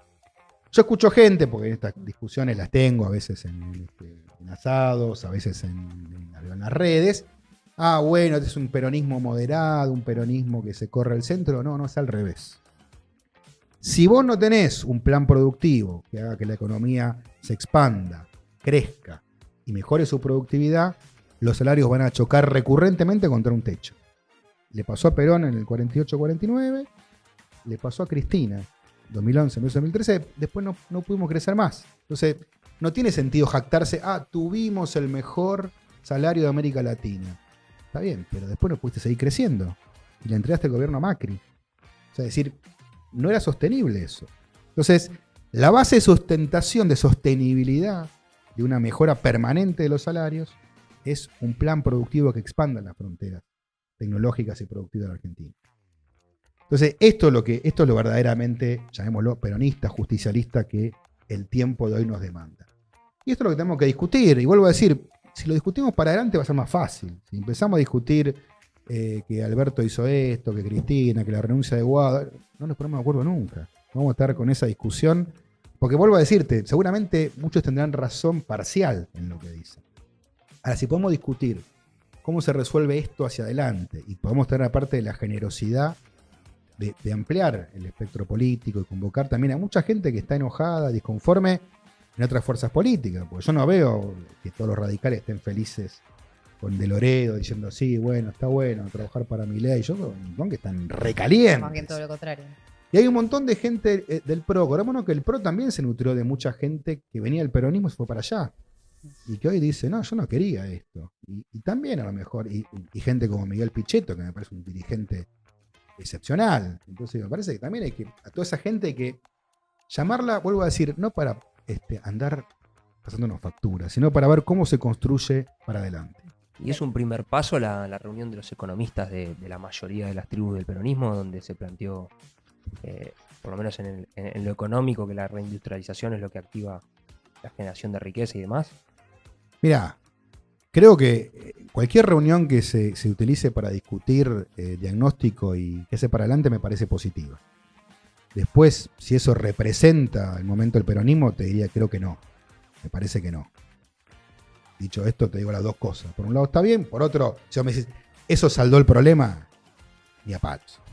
Si te convocas, irías, participás. A cualquier reunión de debate honesto, ¿no? Donde digo, mira, no vamos a discutir quién es bueno y quién es malo. Si vos sos esto, porque aparte esta cosa del peronómetro me hincha las pelotas, lo voy a decir con todas las letras, ¿no? Vos sos, vos no sos. Digo, mirá, discutamos las ideas, los conceptos, y en todo caso de ahí podemos discutir qué es lo mejor para el momento. Pero andar chicaneando, y también un baño de humildad. Yo escucho a algún compañero decir, hay que peronizar el mundo. Muchachos, no venimos bien, venimos cometiendo errores, venimos de varias experiencias de gobierno donde muchos problemas no se han resuelto. Entonces, más que andar dándole cátedra al mundo, hagamos una discusión introspectiva, veamos en qué fallamos, porque hemos fallado un montón, y no ahora, ¿no? Tampoco decir, no, la culpa es de Alberto Fernández, que cometió un montón de errores, pero no es que ahí se gestó todo el problema, viene de hace rato. Y hay algunas discusiones que vienen de hace mucho tiempo, ¿no? Esta discusión de, crece el mercado interno, distribuyamos y después chocamos con la restricción externa. Bueno, eso es un problema de cómo encaramos la política económica. Eso hay que modificarlo, y eso es nuestro, esto no es culpa ni de la oligarquía financiera internacional, ni de la socialdemocracia. Entonces, baño de humildad, diagnóstico a fondo, con datos en la mano, con honestidad intelectual, y esto me parece que es lo que va a ayudar, juntamente con un montón de dirigencia nueva que se está gestando, a darle una respuesta que nos la van a pedir a los gritos. Porque eso es el gran tema que veo. No es que esto demos una alternativa porque sí. El pueblo nos lo va a pedir porque dentro de un tiempo, tanto los que no votaron a Milei como muchos de los que lo votaron van a decir, hace algo porque esto es un desastre. Porque esta economía, que sale mal o sale muy mal, va a dejar un tendal de heridos graves. Entonces, frente a esto hay que dar una respuesta y cuanto antes se logre mejor. Una de las visiones que explica o intenta explicar el voto a Milei dice que es un cansancio sobre la clase política, un cansancio sobre los mismos discursos de siempre, los mismos personajes de siempre. ¿Esto se habla también al momento de fijarse qué puede llegar a pasar en un futuro? ¿O se sigue con estos planes, con cuestiones que también se trabajaron anteriormente, pero reforzados o adaptados a la realidad? ¿Cuál es la visión que tenés sobre eso, sobre ese hartazgo de la política, de la sociedad? Yo creo que hay un hartazgo con los resultados, pero y te voy a decir más, este es un problema, te diría, de la democracia occidental. Yo escucho a veces diagnóstico de no, porque la gente se va hacia la derecha. Mirá, la verdad que el otro día en Francia no se vio eso, en España gobierna un gobierno socialista, en Brasil gobierna Lula, en Colombia está Petro, no sé, yo veo un montón de alternativas. El peronismo ganó en 2019, no hace 1000 años.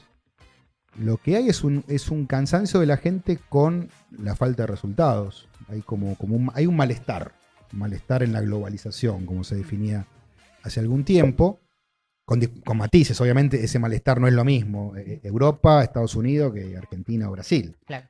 Lo que quiero decir es que lo que se expresó es un hartazgo con la falta de resultados, con sostener un discurso que después no se traduce en mejoras concretas, que en algunos casos tienen que ver con cuestiones objetivas. Por decir, me parece que yo creo que hubo un problema también de diagnóstico, de no haber explicado mejor lo que significaba el problema de la pandemia, el problema de la herencia de Macri, un montón de cosas que decís, mirá, por ahí vos esperás una mejora muy rápida que no va a llegar, que requiere tiempo porque la crisis es muy profunda, y esto hay que saber explicarlo. Ahora, si vos decís, autocríticamente, ¿no? Toco un botón y enciendo la economía, y bueno, por ahí generaste una expectativa que después no se cumple. Y hay motivos para mucha gente de enojarse. Vos hablas de estado presente como un mantra, y resulta que después no tenés moneda. O sea, los estados nacionales tienen moneda. Ningún país se desarrolló sin moneda. Y acá, con la inflación, después escuchamos compañeros que dicen, no, hacen falta hacer un plan platita. Mirá, la platita no vale nada. La platita se desvaloriza en el bolsillo. Mucha gente se cansó de esa idea. Lo que está diciendo es, dame otra cosa, dame un horizonte de estabilidad. Yo creo que se fue con Milei por eso, no porque le haya creído demasiado, porque aparte, si algo quedó claro, que Milei ni él sabe lo que quiere, porque empezó la dolarización, la competencia de moneda, todos los días sale con algo distinto, porque básicamente no sabe él, no tiene idea de para dónde ir y empieza como a acomodar la situación a cada momento. Pero bueno, evidentemente lo que hubo fue un hartazgo, un cansancio, que aparte golpeó a las dos fuerzas políticas, golpeó al peronismo y también golpeó a Juntos por el Cambio, que te diría hasta fue el gran derrotado, con más derrotado incluso que el peronismo en esta elección. Entonces, esto para mí lo que nos tiene que obligar, insisto, ¿no? es a pensar en una gran renovación, sobre todo de ideas, porque yo tampoco creo en esta cosa de jubilar dirigentes, ¿no? La renovación peronista de los 80, que fue algo importantísimo, la lideró Antonio Cafiero. Antonio Cafiero era un veterano. Antonio Cafiero había sido ministro de Perón en los 50. O sea, no era un pibito recién llegado a la política. Entonces, lo que creo es que fundamentalmente es una reflexión crítica.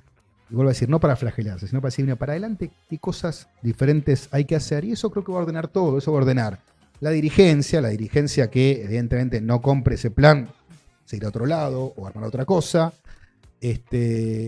Aparecerán los nuevos emergentes, porque yo creo que hay un montón, lo veo todo el tiempo, un montón de... Es más, veo un montón de dirigentes jóvenes que por alguna razón extraña quieren seguir apoyando a los líderes que ya están arriba de los 60, y yo digo, a veces los miro y les digo, pero mirá que vos tenés más pasta para esto que el que estás apoyando, que ya se le pasó la hora por ahí, probablemente, ¿no? Tampoco insisto, no me gusta jubilar a nadie, pero digo, y a lo mejor vos sos nuevo, joven, venís con ideas renovadas, ya tenés alguna experiencia, algún caminito de recorrido, ya sea en la gestión o en la militancia, y por ahí acumula vos, en vez de estar diciendo cómo le acumulo a este Geronte que bueno, que ya pasó. A veces es difícil igual. Menos mal que no quería jubilar a nadie. No, lo que digo, a ver, sí, por ahí sonó mal lo que dije. Lo que digo es que a veces me parece que, insisto, ¿no? Que hay cosas que hay que hacerlas con mayor determinación. Yo no creo, digamos, no creo ni que la juventud ni que la tercera edad sean cosas buenas o malas. Creo que todas tienen. Yo rescato muchísimo la experiencia de la gente que ya pasó los 60, 70, creo que tiene mucho para hacer, también para dirigir. No creo. Ahora, me parece que hay un problema hoy y se tiene que ver con lo programático y con la conexión con el pueblo. Hemos perdido, el peronismo hemos perdido buena parte de esa conexión.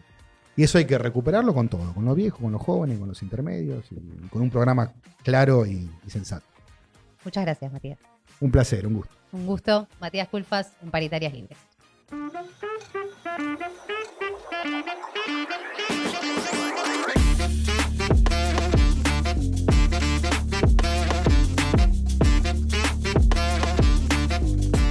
Y en Paritarias Libres queremos recomendaciones para poder disfrutar de nuestra querida cultura, porque además de la política, la economía y todo lo que pasa en el mundo, es necesario disfrutar un rato de todo lo lindo que pasa en la cultura. Así que para eso la recibimos a Rochi Vila. Hola, Rochi, ¿cómo estás? Bienvenida. ¿Cómo andan, chicos? ¿Todo bien? Con muchas ganas de saber qué nos traes hoy para poder dejar de pensar un poco en economía, política, ¿puede ser? Está bien. Si querés, Rama, poner la primera placa porque me causa mucha gracia cómo arrancó esto y la columna son de mal viajes. ¿Mal viajes? Mal viajes, sí. ¿Estamos viviendo un mal viaje? Pues sí, en este momento. Creo que estoy un poco influenciada por el clima, por la sensación, ¿no? Hay como eso en el ambiente, hay luna llena, bueno, es todo muy Mercurio retrógrado también. Sí. No, y además les quería traer, en particular les traje sobre Nicola Constantino, Marina Abramovic y Gaspar Noé. Igualmente a Marina la vamos a dejar, me parece, para otra ocasión. Creo que ella se merece un poquito más de tiempo. Así que vamos a hablar de Nicola y de Gaspar Noé. ¿Ubican un poco? Nicola Constantino, artista plástica, escultora. Yo no soy bastante ignorante en el tema. Y bueno, Gaspar Noé quizás sí un poquito. Oírlo nombrar, alguna de sus pelis, ahora vamos a avanzar un poquito. Sí, pero está ella, digo, para aplicar, si no... Y bueno, sí. Bueno, de Nicola. Sí. Empiezo a tirar data, si no. No, deja. Queremos escuchar la Rochi. Les traje La Artefacta. La Artefacta es una película que aborda toda la obra de Nicola desde sus inicios hasta las últimas obras que tiene ella exhibidas, digamos. Que ahora la podemos encontrar en el Centro Cultural Borges. En el marco de una exposición que tiene una obra escultórica en el octógono del Centro Cultural Borges, pero particularmente les traje la peli. ¿Por qué? Porque es una artista muy particular. Les cuento un poco igual, yo la verdad que tampoco voy a hacer la Snow, digo, la conozco hace 3 meses. Bueno, sirve. Sí, pero me flashó mucho. Sobre todo por los temas que aborda, ¿no? Porque en primera instancia, les cuento, cuando la conocí, fui al Borges, le dije a Ferchu, te mando un besito, le dije, che, ¿me acompañas que quiero ver una exhibición en el Borges? Qué sé yo, era un viernes tarde. Y caímos 7:30, el Borges cierra a las 8, y le dije, bueno, vamos. Entramos a ver otra obra, nada que ver, pero lo primero que estaba expuesto era esas salas oscuras donde se proyectan, por lo general, películas en continuado o videoarte, Sí. que siempre son en continuado, ¿no? Y nos metimos, porque siempre está bueno. Yo tengo la costumbre de siempre meterme en esas porque me encanta. Además se da una particularidad que por lo general, depende de dónde vayas, estás como sola o solo ahí metido en el... todo cerrado en negro. Así que la experiencia está buena, háganlo alguna vez. Y bueno, nos quedamos viendo porque lo que veíamos en pantalla era la peli Artefacta, la estaban proyectando. Y era Nicola subida en un auto, en un descapotable, como con una estructura de hierro. Y con Evita hablando de fondo. Y la verdad, la primera impresión dije... Bueno, ok, es otra proyección sobre Evita, una retrospectiva, algo a nivel político. Dije, bueno, me quedo. Nos quedamos. La mira Facho y dije, sí, quedémonos. Bueno, pero no. Era sobre una de las obras, que es una de las casi de las últimas, que es Rhapsody Inconclusa, ahí la están viendo seguramente en pantalla, que es una obra sobre Evita que atraviesa tipo cuatro instancias de la vida privada de Evita. Entonces eso, en primera instancia, me llamó la atención, porque no era de por sí la Evita con su faceta pública o política, sino que avanzaba en distintos tipos de lenguajes artísticos, proyecciones, instalaciones, la obra, ¿no? Eran distintos tipos de instalaciones sobre la vida de Eva. Entonces ahí, viste, nos quedamos un rato, hasta que nos echaron, porque nos quedamos viendo media hora, nos dijeron, váyanse. Y bueno, la Artefacta es esto, hace el recorrido sobre toda la obra de Nicola, y que la verdad es que apenas, la verdad, ese fin de semana cuando volví dije, bueno, me parece que primero esto lo lleva a paritaria, seguro, pero primero la quiero terminar de ver porque vi solamente media hora. Y bueno, es esto, es una retrospectiva sobre la vida artística de Nicola, que la verdad es que yo no la conocía, y sinceramente, una de las exposiciones es a Savon de Corps, que es otra de las que les traje, porque también es esto, ¿no? Ahora que está el tema de la corrección política, lo que, viste, lo que se puede abordar, lo que no, ahora es como la incorrección política está un poco de moda, pero Savon de Corps es del 2004, o la retrospectiva de Evita era en el 2013. O sea, hace bastante tiempo. Hay momentos en los que no se acostumbraba a esto, ¿no? Donde no se acostumbraba, o por ejemplo, en la Rhapsody Inconclusa, la polémica que estaba atrás, yo me leí un montón de críticas sobre eso, y lo que abordaban es esto, ¿no?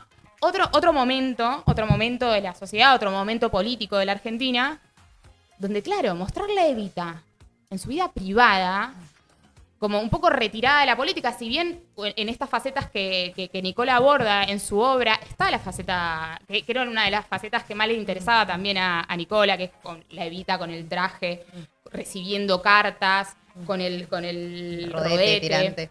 Está abordada, pero no está abordada en puntualidad, sino es parte de todas estas múltiples facetas de Evita. ¿Y qué mostraban? ¿De qué otra faceta mostraban de Evita? Y, por ejemplo, hay una instalación que yo lo tengo por acá, me parece que es Rhapsody Inconclusa.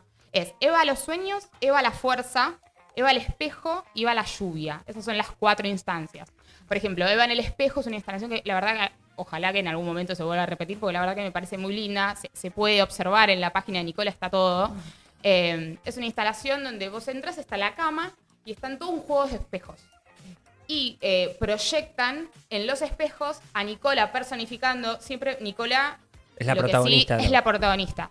Eso sí es interesante decir de Nicola, que por eso la había traído a Marina Abramovic, porque me parecía que en eso tenían este vínculo. Mucho pone el cuerpo. O sea, el cuerpo de Nicola es parte de la obra de su carrera. O sea, ella, salvo justo en la última, me gustaría preguntarle, porque es como que en la última obra de ella, que es la que está instalada en el Borges, es una escultura sobre una técnica, me parece que es japonesa, de porcelana, y es todo un jardín invertido. O sea, las raíces van para arriba y las flores van para abajo. Como que hay un corte. Por eso el mal viaje. Porque cuando recorremos todas las obras de Nicola, es como que cada vez nos metemos en unos mundos muy raros.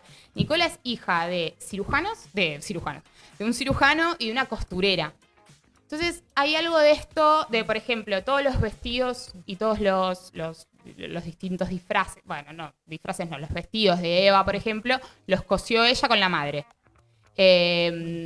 Por ejemplo, ahora vamos a ver seguramente un videíto de Sabón de Corps, que a mí me pareció fascinante, pero por esto de la incorrección política. Lo que habrá sido en el 2004 esta obra, de hecho, hay un montón de críticas sobre eso. Nicola se hace una liposucción y se quita 2 kilos de grasa. Y para eso hace una exposición haciendo una crítica de cómo es el marketing de los productos de belleza. Vieron que en las, no sé, en las publicidades, por lo general de perfumes y de cosas no sé, de alto valor, siempre hay un modelo, alguien que hace una celebrity, alguien que hace referencia y que hay como eso de sentirte identificado. No es tan lineal, por supuesto, pero hay un código. Sí, van por ese lado siempre. Bueno, ahí Nicola dice, bueno, el código con este jabón que tiene un gran valor, digamos, el link no va a ser con la celebridad, o sea, la celebridad va a ser parte del objeto. ¿Qué quiere decir? De esa grasa que Nicola se saca, hace una serie de jabones porque su abuela, siempre hay una relación... Con algún familiar. No sé si con algún familiar, pero si no como... Eso también está bueno. Sobre todo para los procesos artísticos. No sé si nosotros siempre tenemos procesos artísticos. No tiene que ser tampoco tan vinculado al arte. Digo, la parte creativa la tenemos a la hora de laburar, de pensar nuevos laburos, lo que sea. Ella siempre hace como... En sus declaraciones como que vuelve a lo que es natural a ella. O sea, ella cuando se crió en el consultorio del padre, viendo cómo, ella cuenta que ella veía cómo terminaba de coser a los pacientes el padre. Entonces hay algo de esto, de hacer sus propios trajes, de participar con su propio cuerpo. Una crítica, también una línea muy feminista respecto de eso. Bueno, ¿qué pasa con la industria de la belleza? ¿Qué hacemos con todo eso? Bueno, de hecho, les dije que en el MoMA se expuso esta Sabón de Corps, la de los jabones. Sí. Se expuso en el MoMA en el marco de una muestra feminista. Y la obra en sí no eran solo los jabones, sino era el afiche publicitario y la publicidad, digamos. Todo simulado. El marketing, todo. Y la instalación era con un mármol de Carrara, todo simulando que a este tipo de venta de productos, todo simulado, pero ahí tenías el jabón con la grasa de ella. Y ella tiene como algo que también me pareció como muy interesante, que es, ella te dice, se va a ver, ahora cuando lo veamos, se va a escuchar en francés. Pero ella en un momento dice... Tómate un baño conmigo. Digo, literal. Y es literal. Claro. Y bueno, pero ahora, si querés, lo vemos. A ver. Un pedacito igual porque está. Il circulera, il fuira, une sorte d'agitation pudique. Tu le repêcheras à tâtons, tu le retrouveras fort indécis. El jabón tiene la forma de un torso humano. No sé si lo ven. Sí, me da un poco de impresión. Fuerte. Yo creo que querría tener el jabón para dejarlo ahí. No para usarlo, me daría un poco de cosita. No sé si lo usarían ustedes, ¿no? Yo lo tendría como ahí, pero la verdad que morfológicamente el jabón me parece fantástico. Bueno, en la película Artefacta vemos cómo ella talla cada uno de los 100 jabones. O sea, eso también. Ella participa en la producción de cada obra.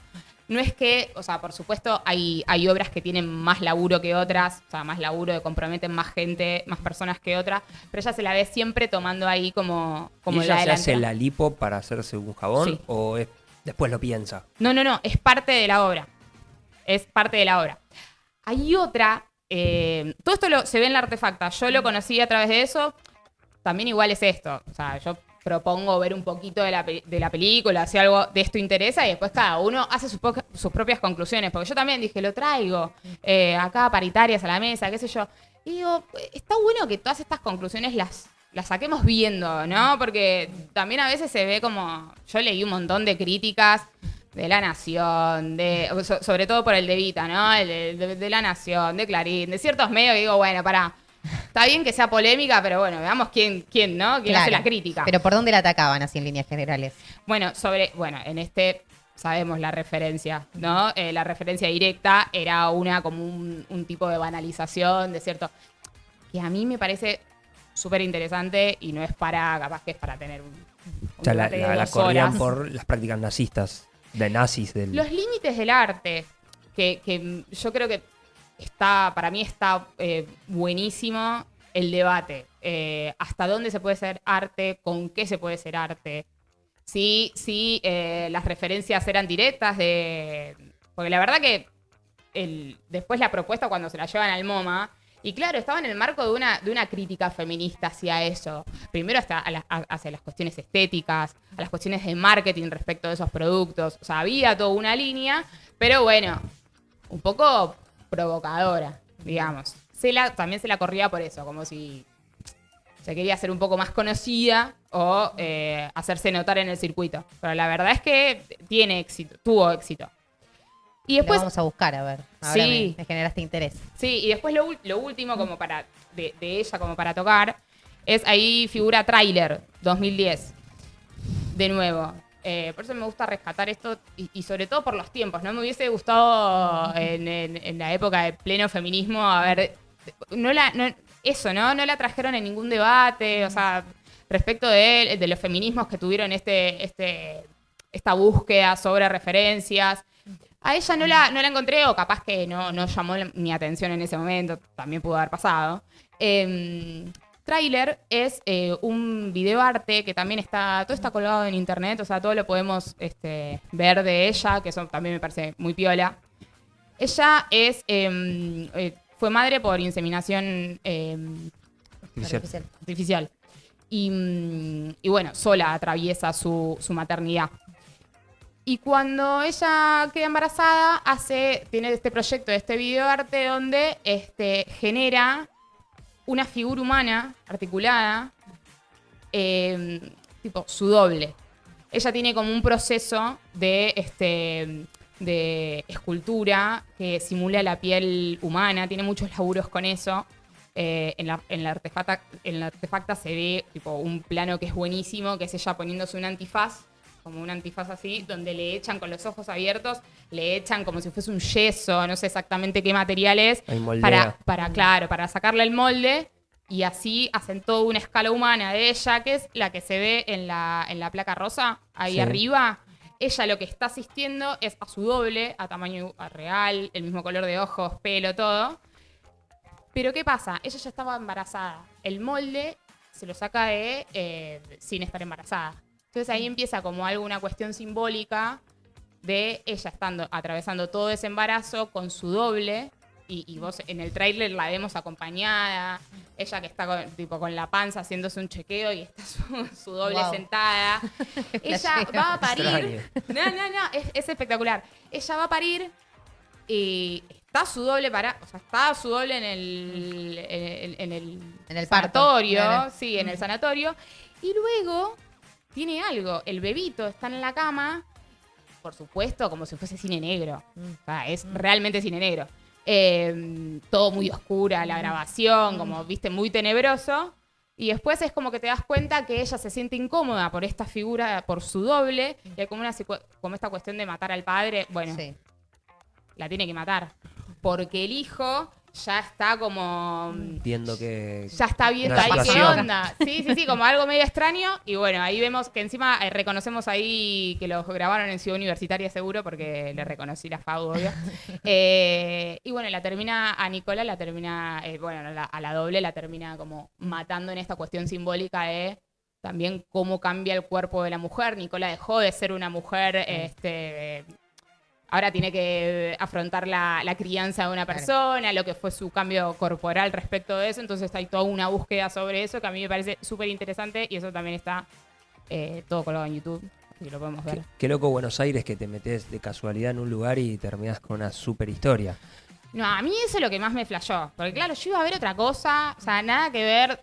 De hecho, después averigüé y no estaba la exhibición que quería ver, cosa que era obvio que me iba a pasar. ¿En qué anda Nicola ahora?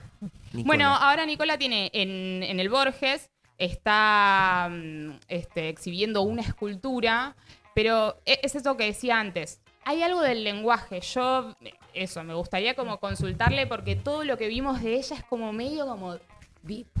Como algo medio caldeado, como pesado, como denso. Y esta escultura vos la ves y es como un lenguaje de porcelana fría. Es preciosa, mucho más luminosa. Y hablando más del cambio climático, como si se hubiese corrido un poco el eje de lo tan corpóreo, de lo humano, de la vida, de la muerte, como que aborda todos esos temas y se va como a algo más de la tierra, como que se corre un poco en ese eje.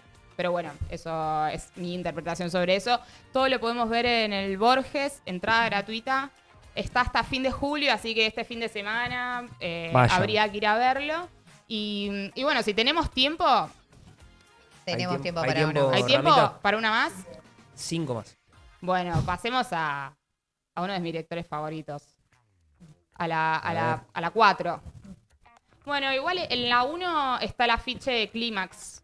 Ahí la podemos ver. Gaspar Noé. Vos, Germi, de Gaspar Noé me parece que tenés algo, ¿no? El clímax. ¿Y cuál? Lo estás leyendo ahí, ¿no? Vale. Igual No, más no, de, no, pero- igual más de Gaspar Noé. Sí, Lee la segunda. Irreversible. Si yo tuve, y mis amigas, tuvimos problemas para viajar en subte durante un año entero, fue ver esa película. ¿Vos la viste, Cambio Ay, no, Irreversible? pero ahora no sé si la quiero ver entonces. Nah, Sí. bueno, sí. Es El otro día, extraordinario. Todos los días. el otro día escuché en, no sé, en algún programa, Es durísimo. escuché algo que es muy bueno. No sé quién era que lo dijo, pero estuvo muy bien. Que decía que Irreversible está, o sea, tiene una escena que es icónica, es la más larga, son 15 minutos de escena muy, muy compleja, la realización, todo el punto de vista. Y hay alguien que dije, no me acuerdo, no sé quién es, no me acuerdo, que dice, si ves Irreversible una vez, está bien, si ves Irreversible 2 veces, sos cómplice de la escena. Te va diciendo, ya hay algo raro si ves 2 veces Irreversible, pero bueno, Irreversible es una peli filmada muy Para bien. Cami es una violación en tiempo real. Ah, vos decís. Filmar Sí. una violación en Oh. tiempo real. En 15 minutos de escena de corrido. Oh, tremendo. 15 o 5, ahora si alguien me puede corregir, no sé, pero súper larga. Bueno, les traigo Clímax, porque en esto de los mal viajes, ¿no? Se pueden imaginar por dónde va, mal viaje. Bueno, no sé si estamos en la primera, en la azul, ¿estamos ahí? Sí, estamos en Ah, eso. bueno, el afiche dice, es muy bueno, por eso lo traje. Clímax, dice, despreciaste a Stand Alone, que es la primera película de Gaspar Noé. Odiaste Irreversible. Detestaste Enter the Void. Y, no sé, maldijiste Love, que es una buena película también. Ahora intentá con Clímax, dice. O sea, me pareció como muy buena diciendo, bueno, hay algo de esto. Y se lo ve ahí a Gaspar Noé abajo como ofreciéndote un vasito de algo. Bueno, ¿por qué? Porque Clímax es una peli que a mí me encantó. No sé, yo sí le hice a ver a una amiga Sabri y casi me emputió en arameo. Porque a mí particularmente me gustan muchísimo las películas que quizás como que todo el tiempo te están avisando que va a pasar algo, pero como que no te lo... generan la como tensión constante. Sí, como una tensión, una ansiedad, como decir, se va a ir algo a la mierda en cualquier momento, pero no sabes exactamente cuándo, qué va a pasar. Si nosotros vemos la sinopsis de...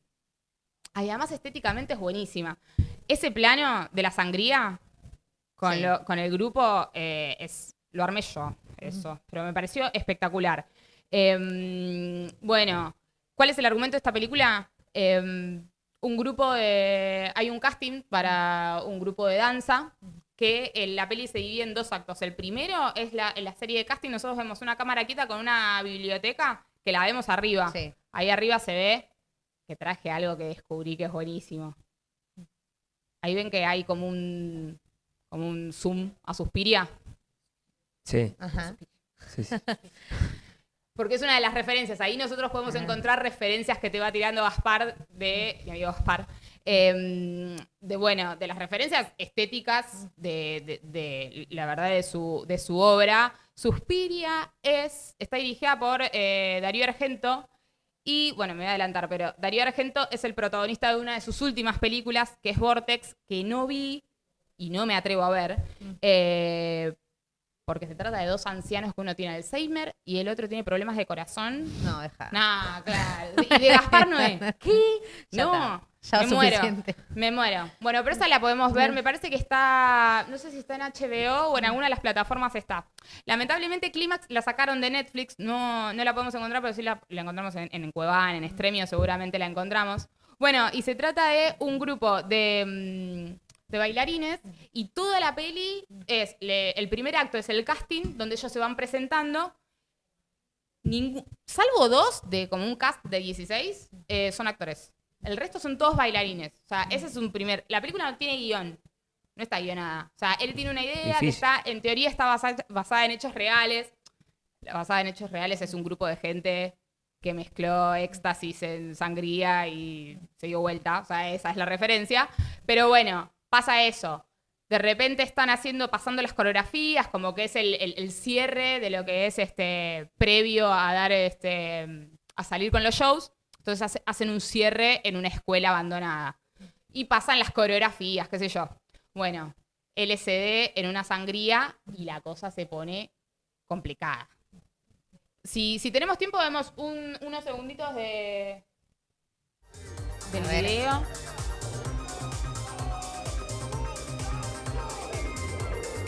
Ella es la única actriz.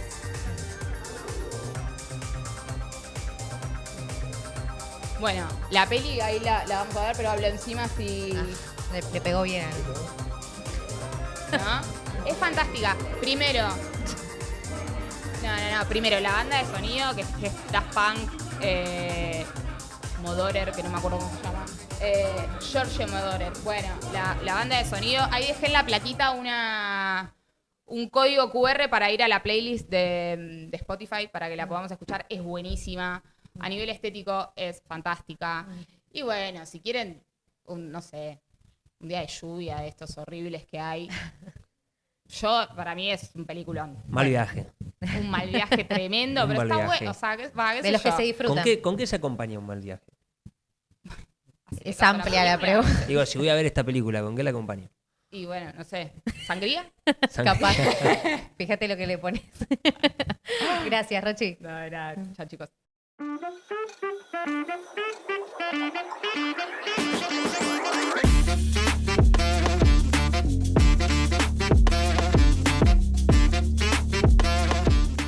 Y llegamos al final del 7º programa. Adiós. Sigue Paritarias Libres, Acordando con Ideas. Invitamos a que nos sigan en redes sociales, que nos busquen en Instagram, en TikTok como Paritarias Libres, en Twitter como Paritaria Libre y en YouTube como Paritarias Libres, Acordando con Ideas. Pongan me gusta, comenten. Suscríbanse. Sí, eso desde ya. Suscríbanse, activen la campanita. Sí, queremos saber también qué es lo que opinan. Recuerden que ahí van a poder encontrar cada uno de los invitados que van viniendo a esta mesa de debate, en este caso a Matías Culfas. También vamos a poder encontrar lo que son las columnas de Paritarias Libres para que puedan volver a ver lo que pasó a nivel internacional, cuando es a nivel económico. Y bueno, en el caso de hoy la tuvimos a Rochi con estas recomendaciones que dijimos que eran para distenderse. No sé si es el caso, pero sirve para poder apreciar nuestra cultura nacional. Y nos ya nos había dejado en su momento la estampita de Suavecita. Sí. Ahora nos deja la de Gilda. Gilda, no me abandones en ningún momento porque necesito que tu infinita bondad me proteja de todo mal. Gilda, tú me guías. Tú me proteges, es la nueva estampita que va a tener. Hermosa, el altar. El altar de Paritarias Libres que lo estamos armando y que también nos pueden ir comentando todos los que nos siguen qué les gustaría que aparezca en el altar, a qué santo le rezan y cuál agregarían. Me gusta esa idea, así que coméntenlo y nosotros nos volvemos a encontrar entonces la semana que viene. Así es. Esto fue Paritarias Libres, Acordando con Ideas. Gracias por acompañarnos. Hasta la próxima.